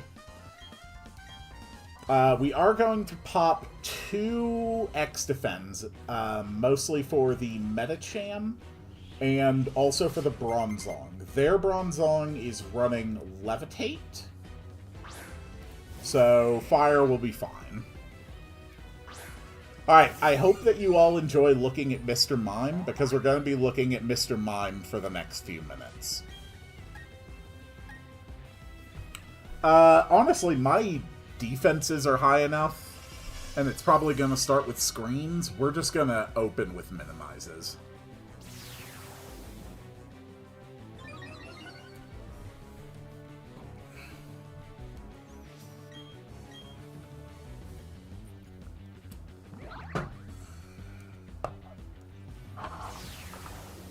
Okay, we are at +4 evasion.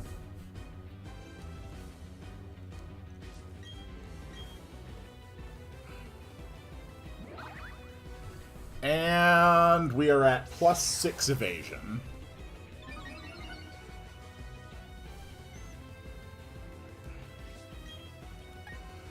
We're going to start dropping our Calm Minds right now.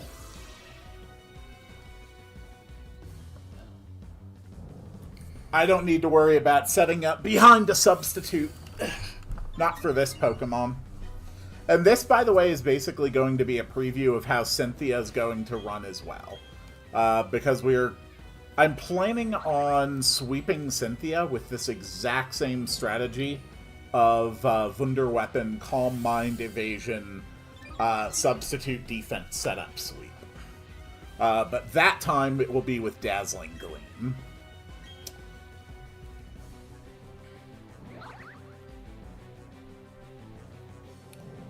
Okay, we are at +2 Calm Mind. I think.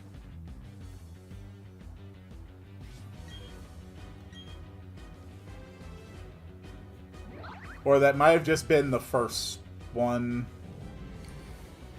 This might be the +2.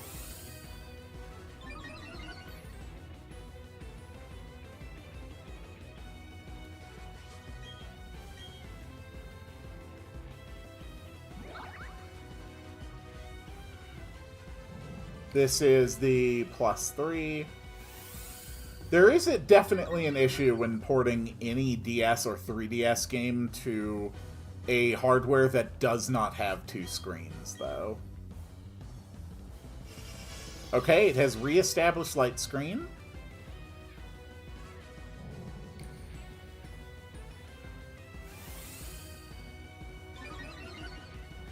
We're just going to go until we're at 6 PP.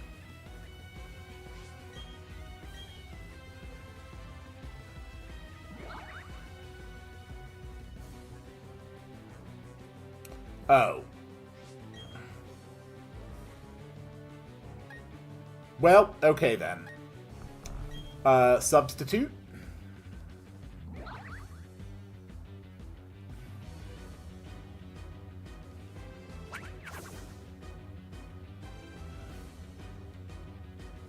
Reflect has worn off. X defense.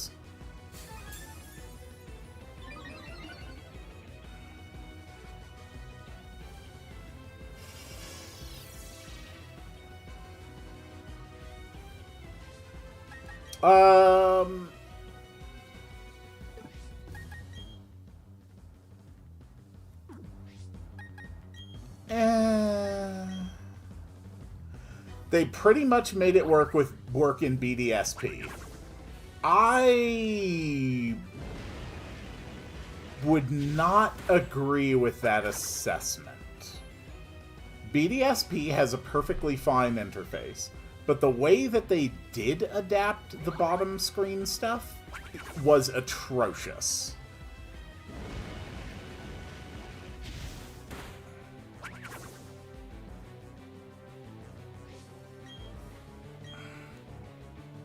Okay, I really, really want your barrier to fall, please.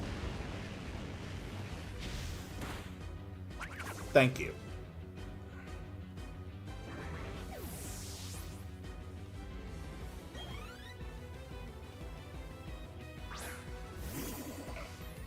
Okay. With this one, we're going to set up the second X defense.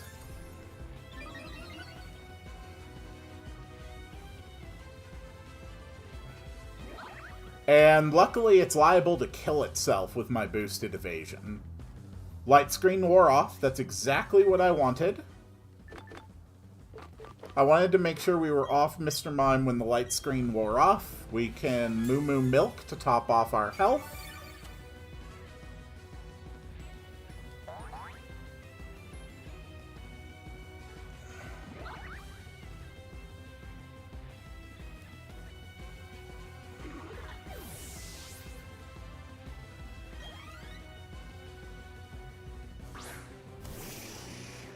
Okay, Wunderweapon is now fully set for complete sweep.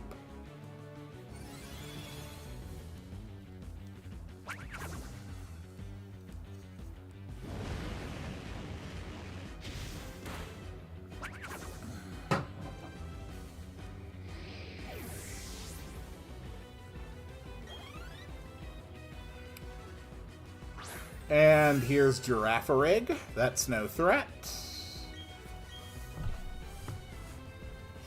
Except that Giraffe-a-Rig just dropped another light screen.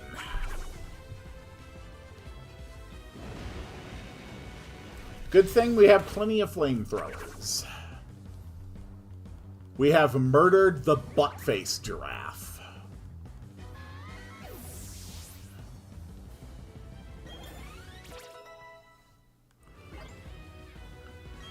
Joseph wants to learn Power Gem.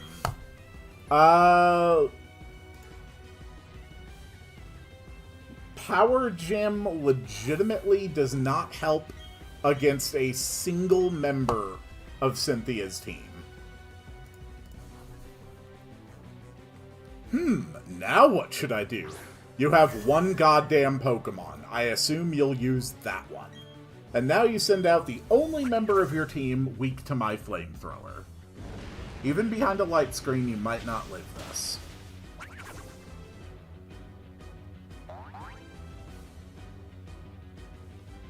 Also, I got a crit. Because Wunderweapon is done with your shit. Alright, Wunderweapon and Omelette are now both the same level as Cynthia's Ace. We are appropriately leveled. Alright. Next step.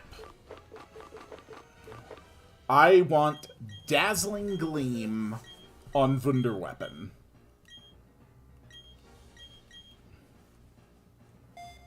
Okay.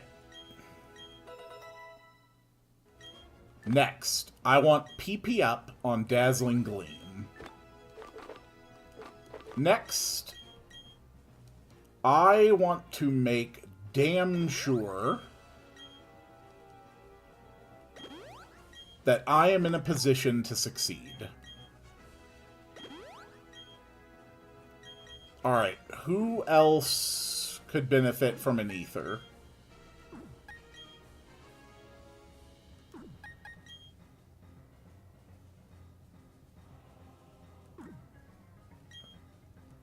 Just for the sake of thoroughness,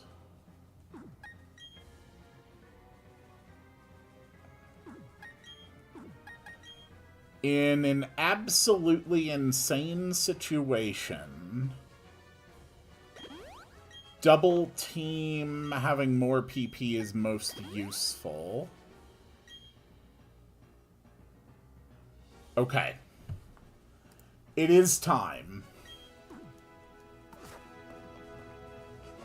6 months of the Pokemon Generation 1 through 4 Remake Nuzlocke Marathon.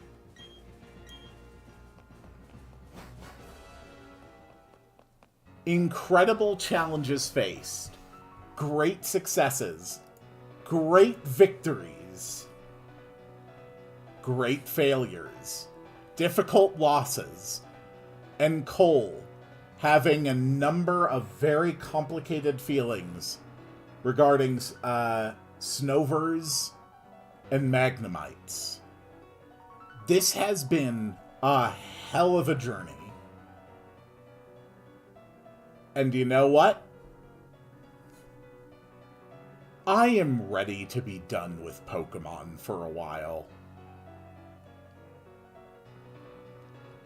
So let's crush Cynthia and bring this incredible journey to an end. Cue the music!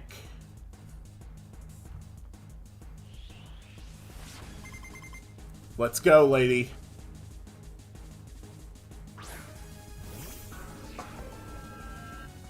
Hello, Spiritomb.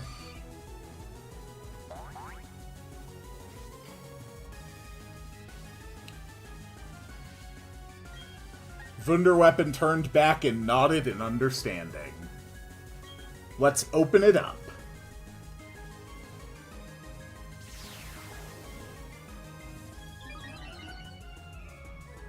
You truly are my wonder weapon. The one that will carry me to victory. And unfortunately for Cynthia, she is relying on a move that will only hit me if I try to attack. I'm not going to be trying to attack for a while. Evasion is at +6. Begin the Calm Minds.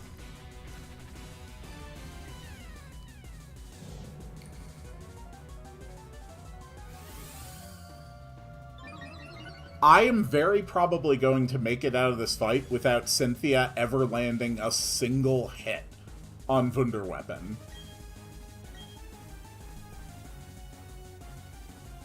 Calm Mind +2. I have specifically built this Wunderweapon to counter Cynthia's entire strategy.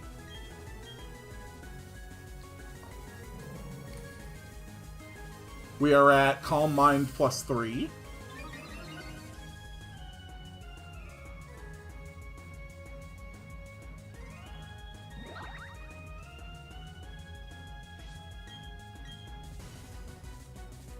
We are at Calm Mind +4.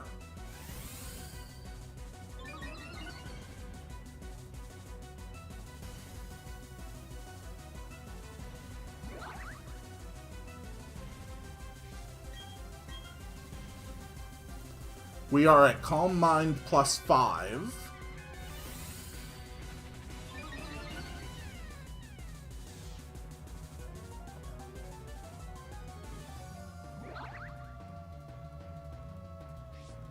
And we are at Calm Mind +6.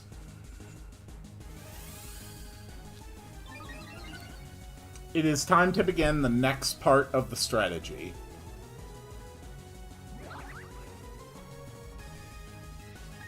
Three X defends.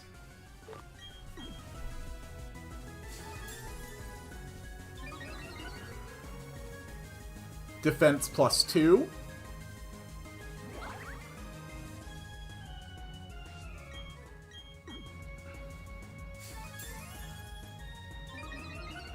Defense +4.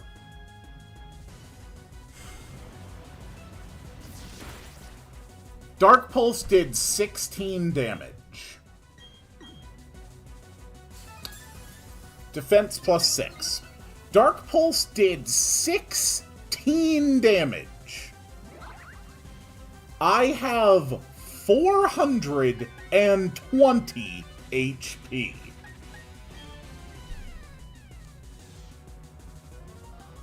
I remember the first time I ever fought against Cynthia. Back when I played Pokemon Diamond for the first time. I remember it so clearly. I remember it so well. I had never seen a Spiritomb. I had never heard of a Spiritomb. I had no idea why nothing was super effective against it. I couldn't figure it out. And when I did finally look it up and realize, after that fight was won, I realized why nothing I did was super effective. Because Spiritomb had no weaknesses. 2 generations later, the Fairy type was added to Pokemon. And Spiritomb and Sableye, finally, for the first time, had a weakness. And now, it is with incredible satisfaction that I get my revenge. Spiritomb, you are dead. And Cynthia, so is the rest of your team.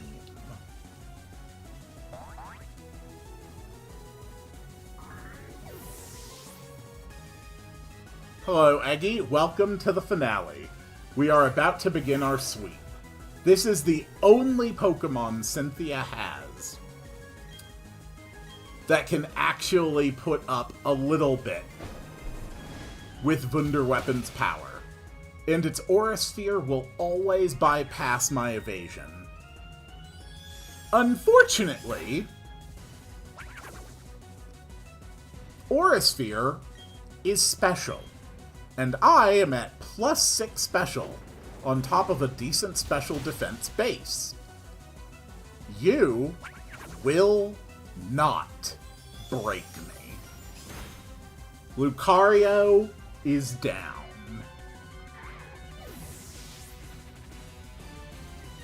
What else you got, Cynthia? Gastrodon, very tanky boy. And I'll bet he dies in 1 gleam. No, he actually tanked a +6 Dazzling Gleam like a champ. God damn, you are a tanky boy. Very, very impressive, Gastrodon.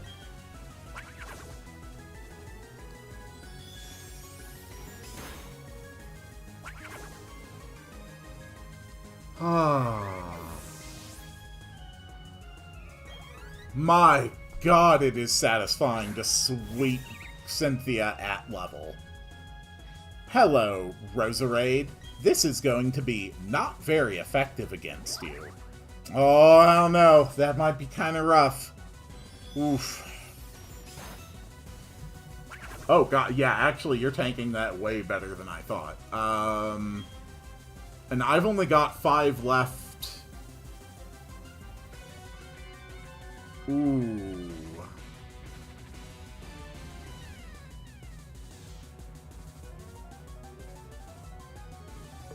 And I burned my last high ether.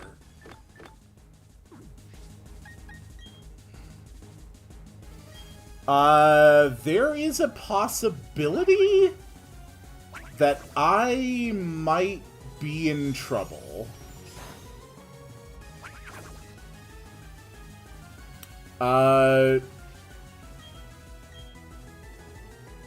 Okay, no. We're fine. We're fine. We were in trouble if Cynthia didn't go for, or if Cynthia went for a full restore, we'd be in trouble. We're okay.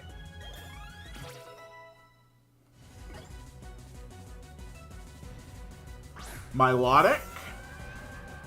This thing is a defensive monster. And I am a demon.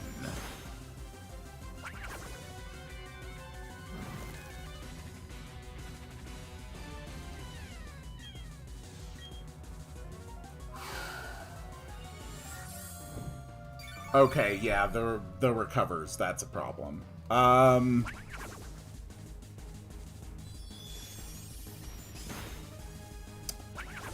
I don't have enough PP to handle this. Okay.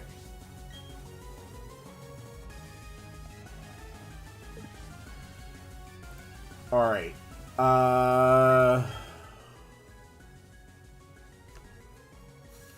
Fuck. What do I do here?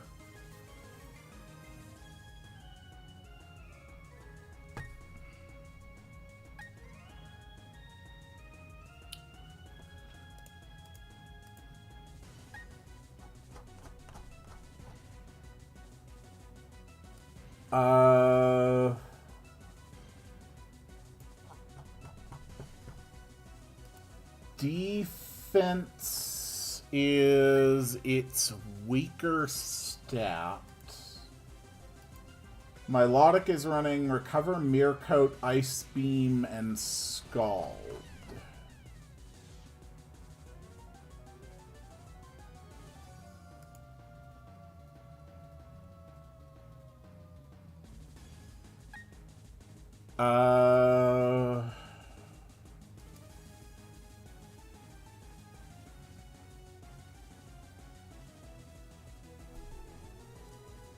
Joseph.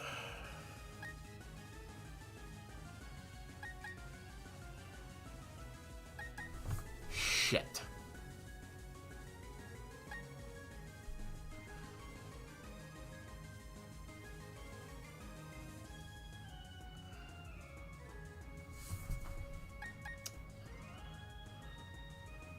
There is no scenario where I'm going to be able to set up against Garchomp. So I'm not going to be able to kill it. I should, if I had just saved that Max Ether for this. I did not expect Gastrodon and Roserade to each take 3 Dazzling Gleams to kill. There is no scenario where I get to set up Thunder Weapon against anybody else.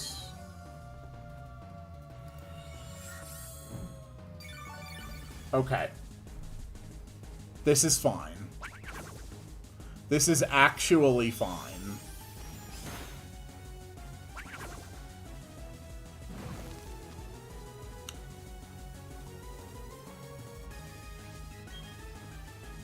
You know what?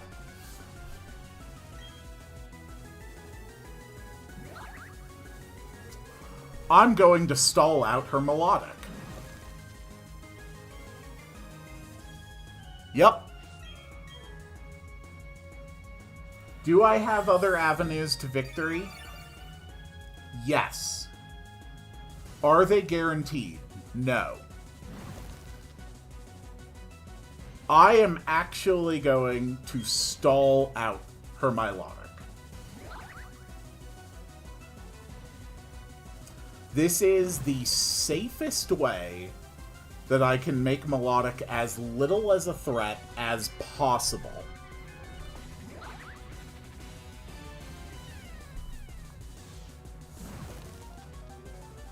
The real danger is that her Garchomp knows Swords Dance. If it is permitted to build up that Swords Dancing, there is nothing I have that can handle it.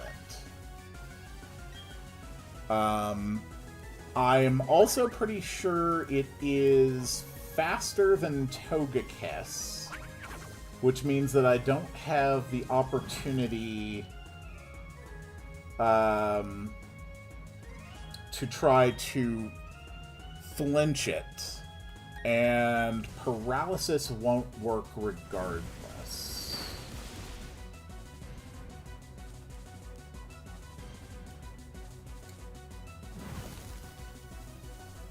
So if I want the safest possible way to approach this, I need to be very cautious.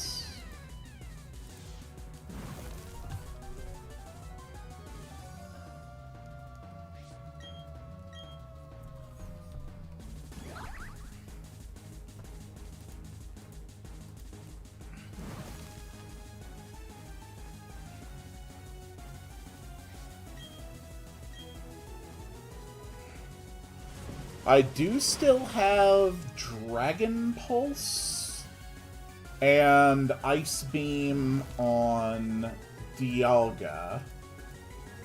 Garchomp is 4x weak to Ice, but it's also holding a Yachi Berry.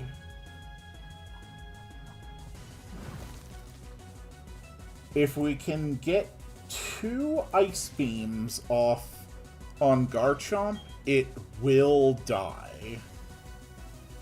That is a certainty.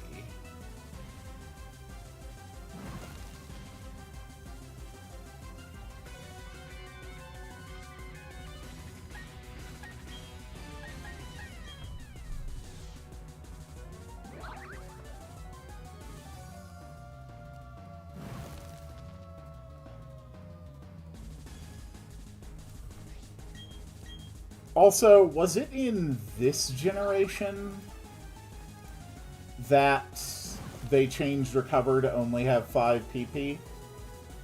No, it still has 10 PP in this generation. Okay.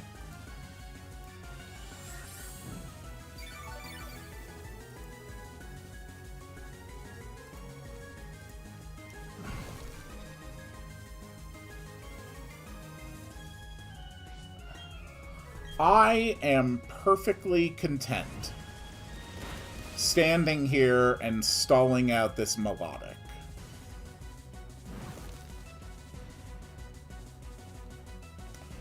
I don't need a fast strategy. I don't need an exciting strategy. I just need a winning strategy. And I calculate that this is the best way of minimizing the threat of this Pokemon.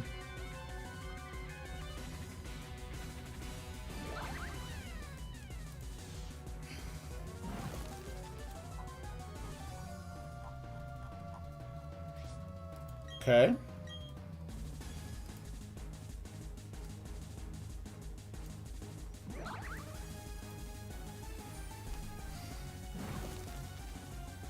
Uh-huh.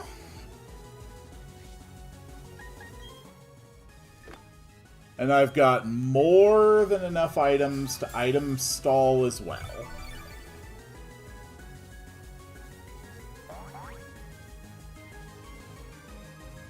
If I can get 2 Garchomp,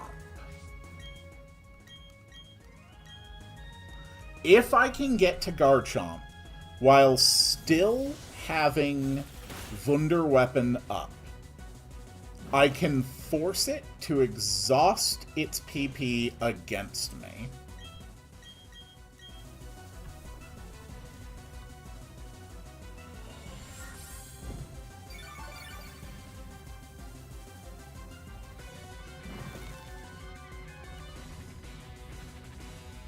That is still the safest way to approach this.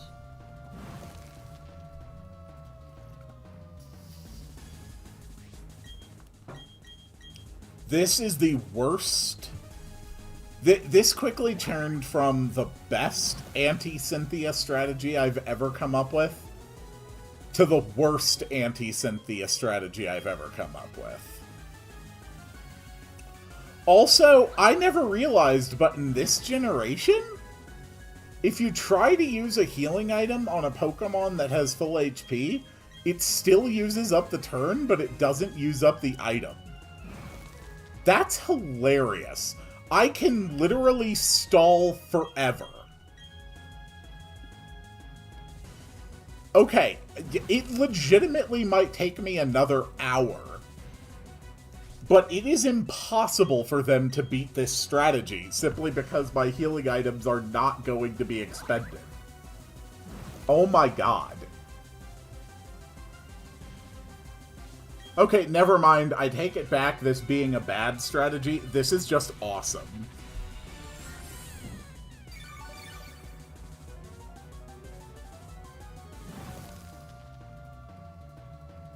If only I had a system to feed automatic inputs into my Switch. Oh my god.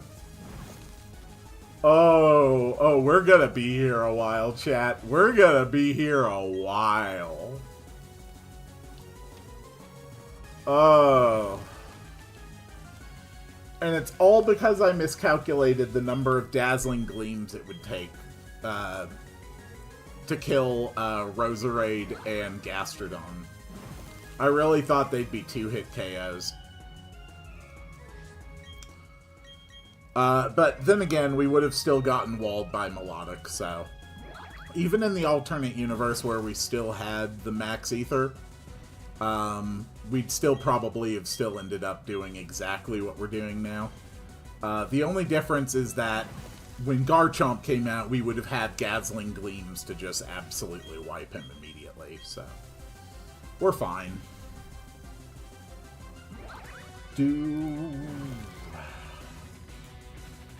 Let's see, Recover is 10 PP. Mircoat's 20. Ice Beam is 10. Scald is 15. So that's 45, 55 points of PP to burn through before Milotic goes into Struggle. And as far as Garchomp goes, it's got Earthquake at 10, Swords Dance at 20, Poison Jab at 20, and Dragon Claw at 15, so that's another 55 turns of moves that it has.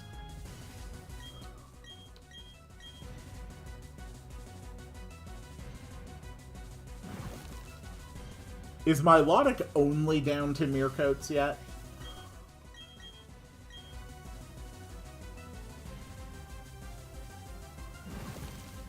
Milotic might only be down to Mircoats. It might still have a Recover or two.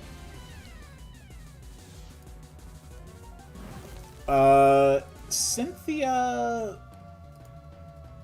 I noticed Cynthia hasn't used another full Restore, though.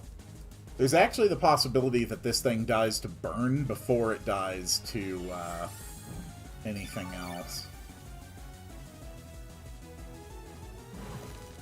The problem, like, I could with Wunder Weapon. And we also... Okay, what is beeping in the background on my computer? Seriously.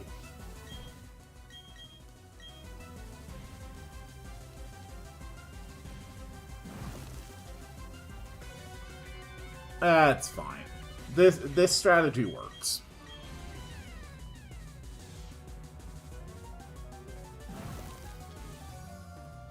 Everything keeps blowing up. Well, I can tell you one thing that's not blowing up. This Milotic. Do you think after this fight, Cynthia is going to, like, tell anybody how the fight actually went? Like, that the majority of the fight was her Milotic just staring at a doll and trying to hurt the doll and constantly missing the doll, while her opponent kept, like, walking up to the doll and squirting it, like, looking like they were gonna squirt it with some Hyper Potion and then just walking back to their spot and not doing anything. Because that's basically how this fight is going. Like, if you animated this fight, it would be one of the worst battles in the history of battles. Milotic is in struggle. Milotic is in struggle.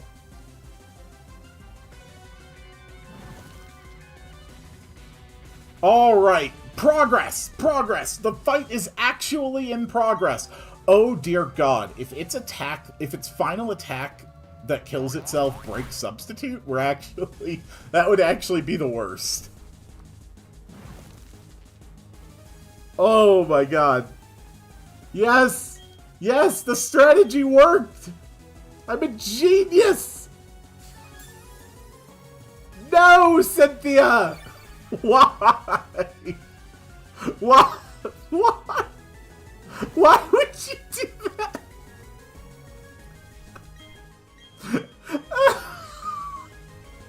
Cynthia, why? Okay, Cynthia wants to make sure that if we have to suffer, that we have to suffer with her. There was no reason to use that full restore. Why would you do this? Oh my god. God damn it, Cynthia. Oh my god. Oh, that's actually hilarious. I am actually going to make a list of all of Cynthia's moves on her guard chomp so that I will be able to accurately track how many moves she's gone through. We are to the source of everyone's childhood trauma, but honestly, my strategy is so deranged that I think I am the trauma now. This might be the worst conclusion to a Nuzlocke in the history of Nuzlockes. Like, this is actually deranged. Okay, Cynthia has just used a second full restore on her struggling Milotic. Oh my... Well, at least she won't have full restores for Garchomp.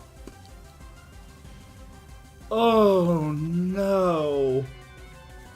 Oh god, what have I done? What have I done? This is not okay. I am a sham. I am a disgrace to everyone who has ever played Pokemon in their entire lives.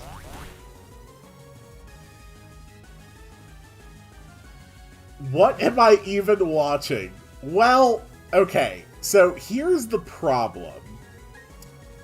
My Wunderweapon has no PP left for Dazzling Gleam, Calm Mind, or Minimize. However, they are at +6 special attack, +6 evasion, +6 defense, and +6 special defense. So they're almost impossible to kill, and they still have 8 substitutes left. The problem is that I don't really think any of the rest of my team can reliably kill Garchomp faster than it can kill them. And if Garchomp sets up its Swords Dance, none of them are going to be able to have a chance. So I want to switch into Garchomp and stall it out with my Blissey. So I've been stalling out this Milotic. Now, I have discovered that if you give a command to use a healing item on a Pokemon at full HP, it still uses up the turn, but it does not use up the healing item. Which means that essentially, I have limitless turns. And still, stalling out Garchomp's PP is the safest move I have in order to stop it. So I am basically just continuously selecting items that do nothing. Okay, there's the first Earthquake.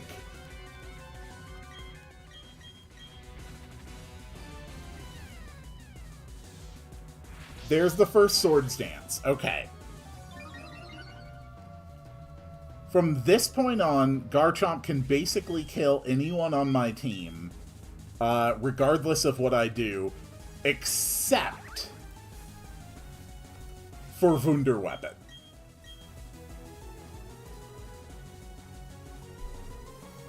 Alright, that's 3 Earthquakes. Depending on what moves Cynthia ends up exhausting, we may end up actually switching to other Pokemon. But I have to make sure that I track this carefully. Okay, that was Earthquake 5.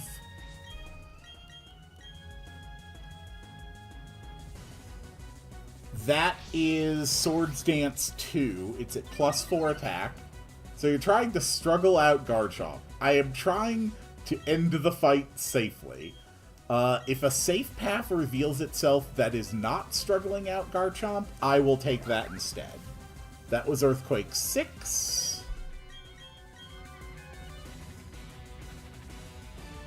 That is Earthquake 7, which actually hits. That definitely breaks Substitute.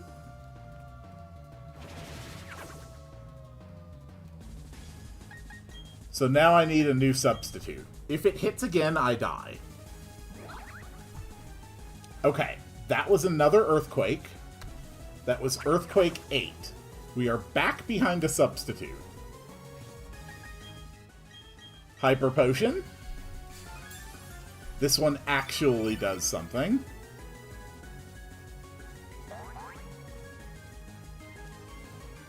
Okay, that is Earthquake 9.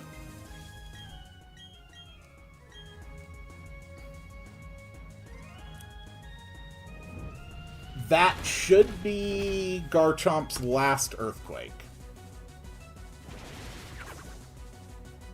So it should only be left with Dragon Claw, Poison Jab, and Swords Dance. If it ever manages to break Substitute and then hit, though, it is very probable that it will kill Wunderweapon. And that was Dragon Claw 1. If it exhausts its Dragon Claws, we can safely switch in. That's Dragon Claw 2.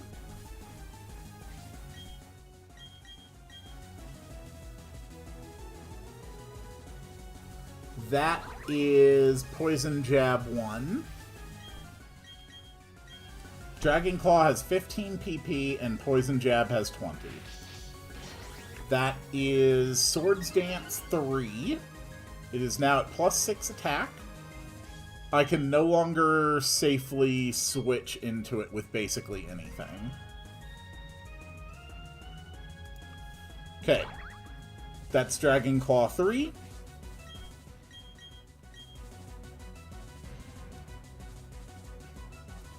That's Dragon Claw 4.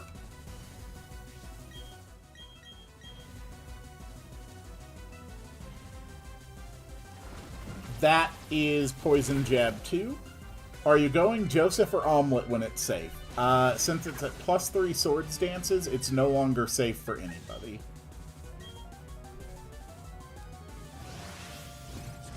It landed the Dragon Claw. It landed its 5th Dragon Claw and hit me. But we now know that we can survive the Dragon Claw for certain. We have a Substitute reset, and this time we Max Potion.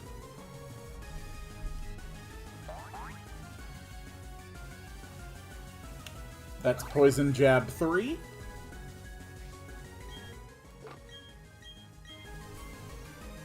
The problem is that even if we can switch at this point, if it starts to kill, we cannot set up again with Wunderweapon. At +6 attack, Garchomp can and will sweep my entire team if it has any attacking moves left.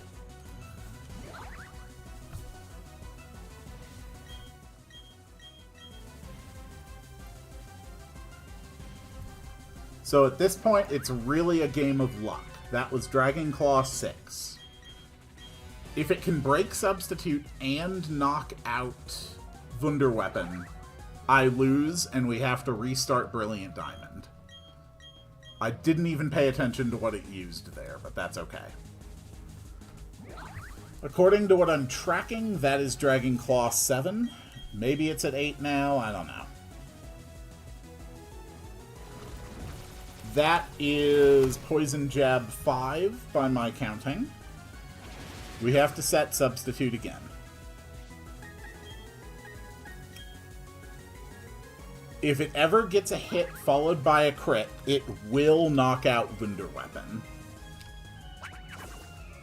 But with +6 evasion, we have a very good chance of that not happening.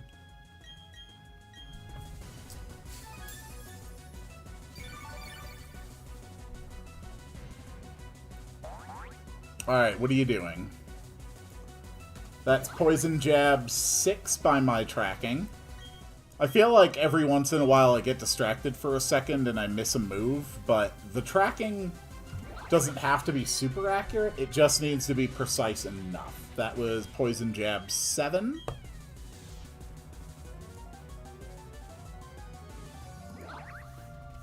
Dragon Claw 8. So in theory you win. That's exactly what's happening.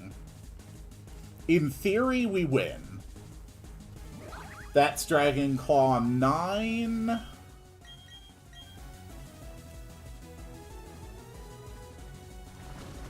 That's Poison Jab 8.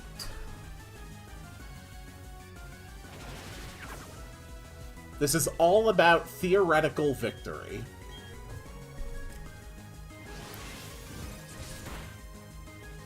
There's also the possibility that we run out of substitutes. That was also Dragon Claw 10. It is rapidly running out of moves that it can do.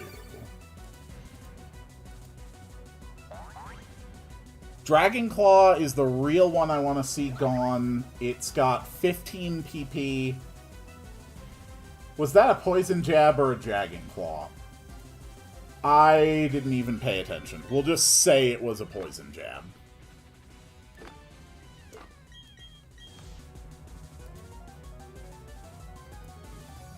That was definitely a Poison Jab. That brings it to 10 Poison Jabs. Poison Jab, I believe, is 20 PP, but is significantly less dangerous than Dragon Claw since it's not stab. Although a +6 attack, Garchomp can basically kill whatever the hell it wants. Dragon Claw 11.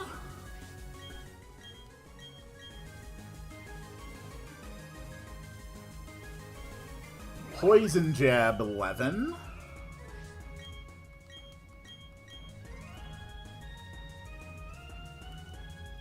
Dragon Claw 12. We have almost exhausted the Dragon Claws.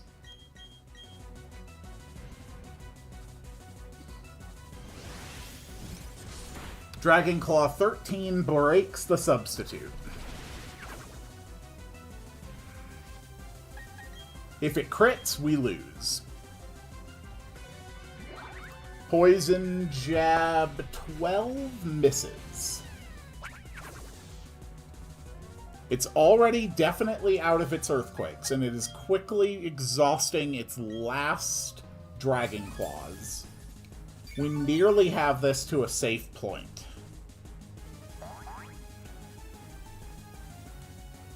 Poison Jab 13. Imagine being the champion and working so hard to get there, and you just get cheesed like this. You know, after this fight, I think Cynthia legitimately has a very solid case to present that it was not a legitimate victory for me. Okay. That should be Poison Jab 15 or so. We are down to our last two substitutes. That was another Poison Jab. She might already be out of Dragon Claws. I know I've missed at least 2.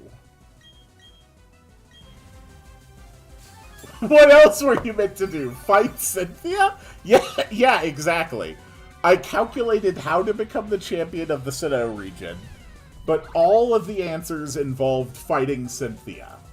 So I naturally concluded that the only way to become the league champion was by not fighting Cynthia. That should be Poison Jab 18 or so. It is nearly down to only Swords Dance. We just about have this fight won. I think we got there.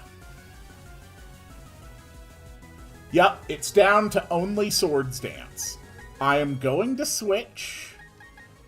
I am going to let our starter finish this. If Cynthia has tricked me and is reserving any attacking moves, I am going to lose. But Reginald, our beloved starter, our Infernape, who has been here from the very beginning, has had so little chance to shine today. Well, now it is time. Infernape, close fucking combat.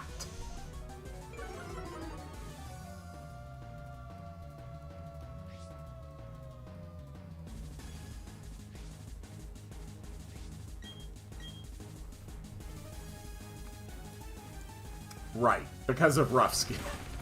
My god. This is the most deranged Pokemon battle I've ever been involved in my life. And I have been in some deranged Pokemon battles. I won't let this end yet. This match is too fun. Oh, Cynthia, if you think this is fun, you should see a therapist. But ultimately, your opinion doesn't matter. Because my Nuzlocke out marathon is over. You! Cynthia! One of the fun things I did back in Gen 5 was metronome-only triple battles. They are hilarious. I cannot believe she had another full restore in reserve. God damn, Cynthia does not want this battle to end.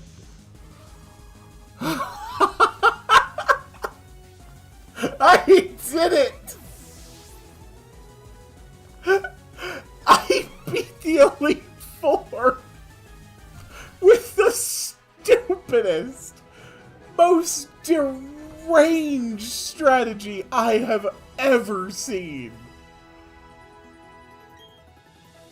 Oh God.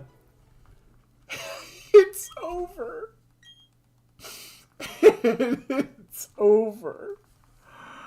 6 months of Nuzlocking. All of Pokemon Legends ZA. Pokemon Too Many Types 2. All of that I have done in the last 6 months. All of that. It's been so much goddamn Pokemon. I'm finally free. I'm finally free. Oh, thank God. Praise be to the almighty gods above and below. I am free.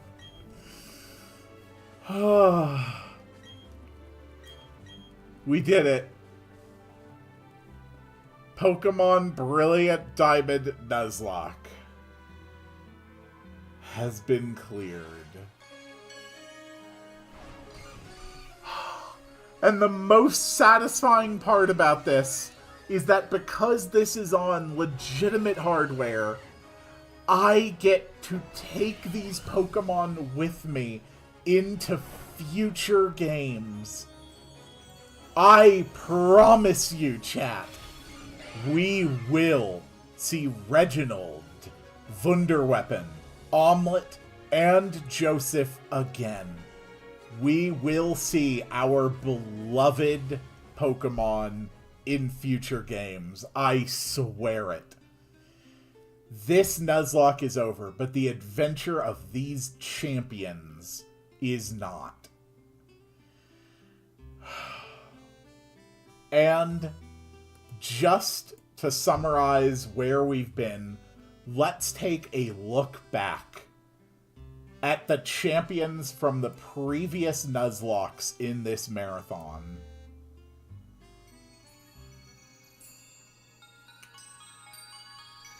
For Fire Red, our champions were Bulbasaur the Venusaur, Eepeeboy the Hippo, Lancer the Tentacruel, Cole the Dodrio, Fish the Gyarados, and Beelzebub the Snorlax.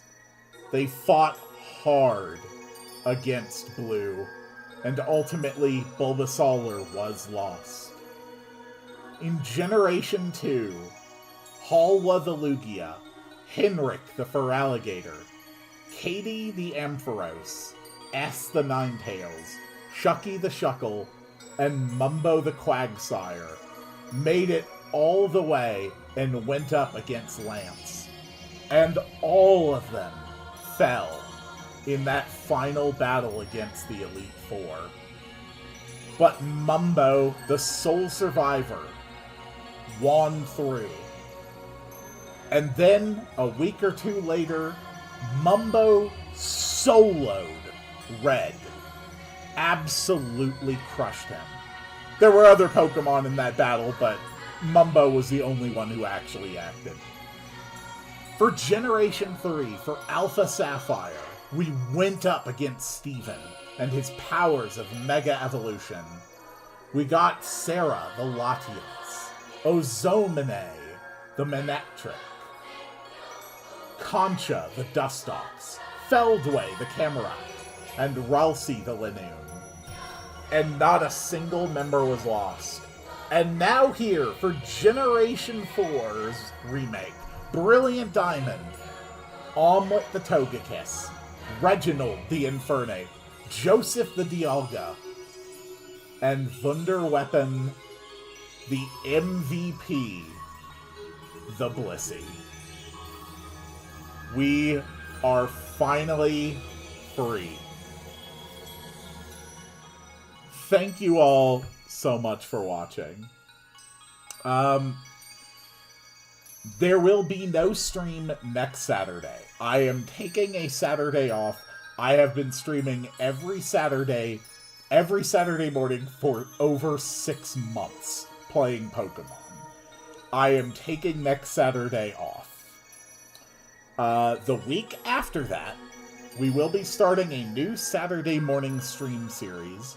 I will be playing Ogre Battle 64, and I am really looking forward to it. We're going to have a great time with Ogre Battle 64. Tomorrow and every Sunday morning, we've got RPG Maker. A lot of fun. It is a community project. Come up, give suggestions, help us build a game together. We've been working on it for more than a year. It's so much fun. I love that project. The current daily series on the channel, I did not have the media set to loop. There we go. The current daily series on the channel is StarCraft 2. That's going to be winding up within the next week or so. After StarCraft 2, I'm going to be playing the Teenage Mutant Ninja Turtle arcade games. Really looking forward to that. That's going to be a ton of fun. And then after that, I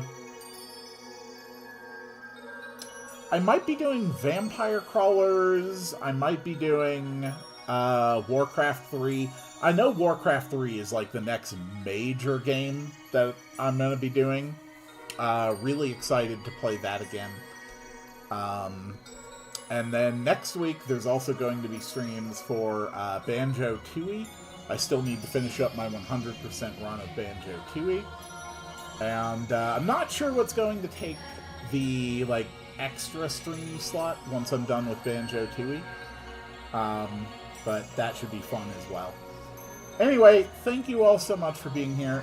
Thank you for joining me. Thank you for keeping me company during that last battle, because that was absolutely deranged. I will see you all on the next one. And it is time to make the sound to summon the end of the stream. Wow, wow, wow, wow, wow, wow, wow, wow, wow, wow, wow, wow.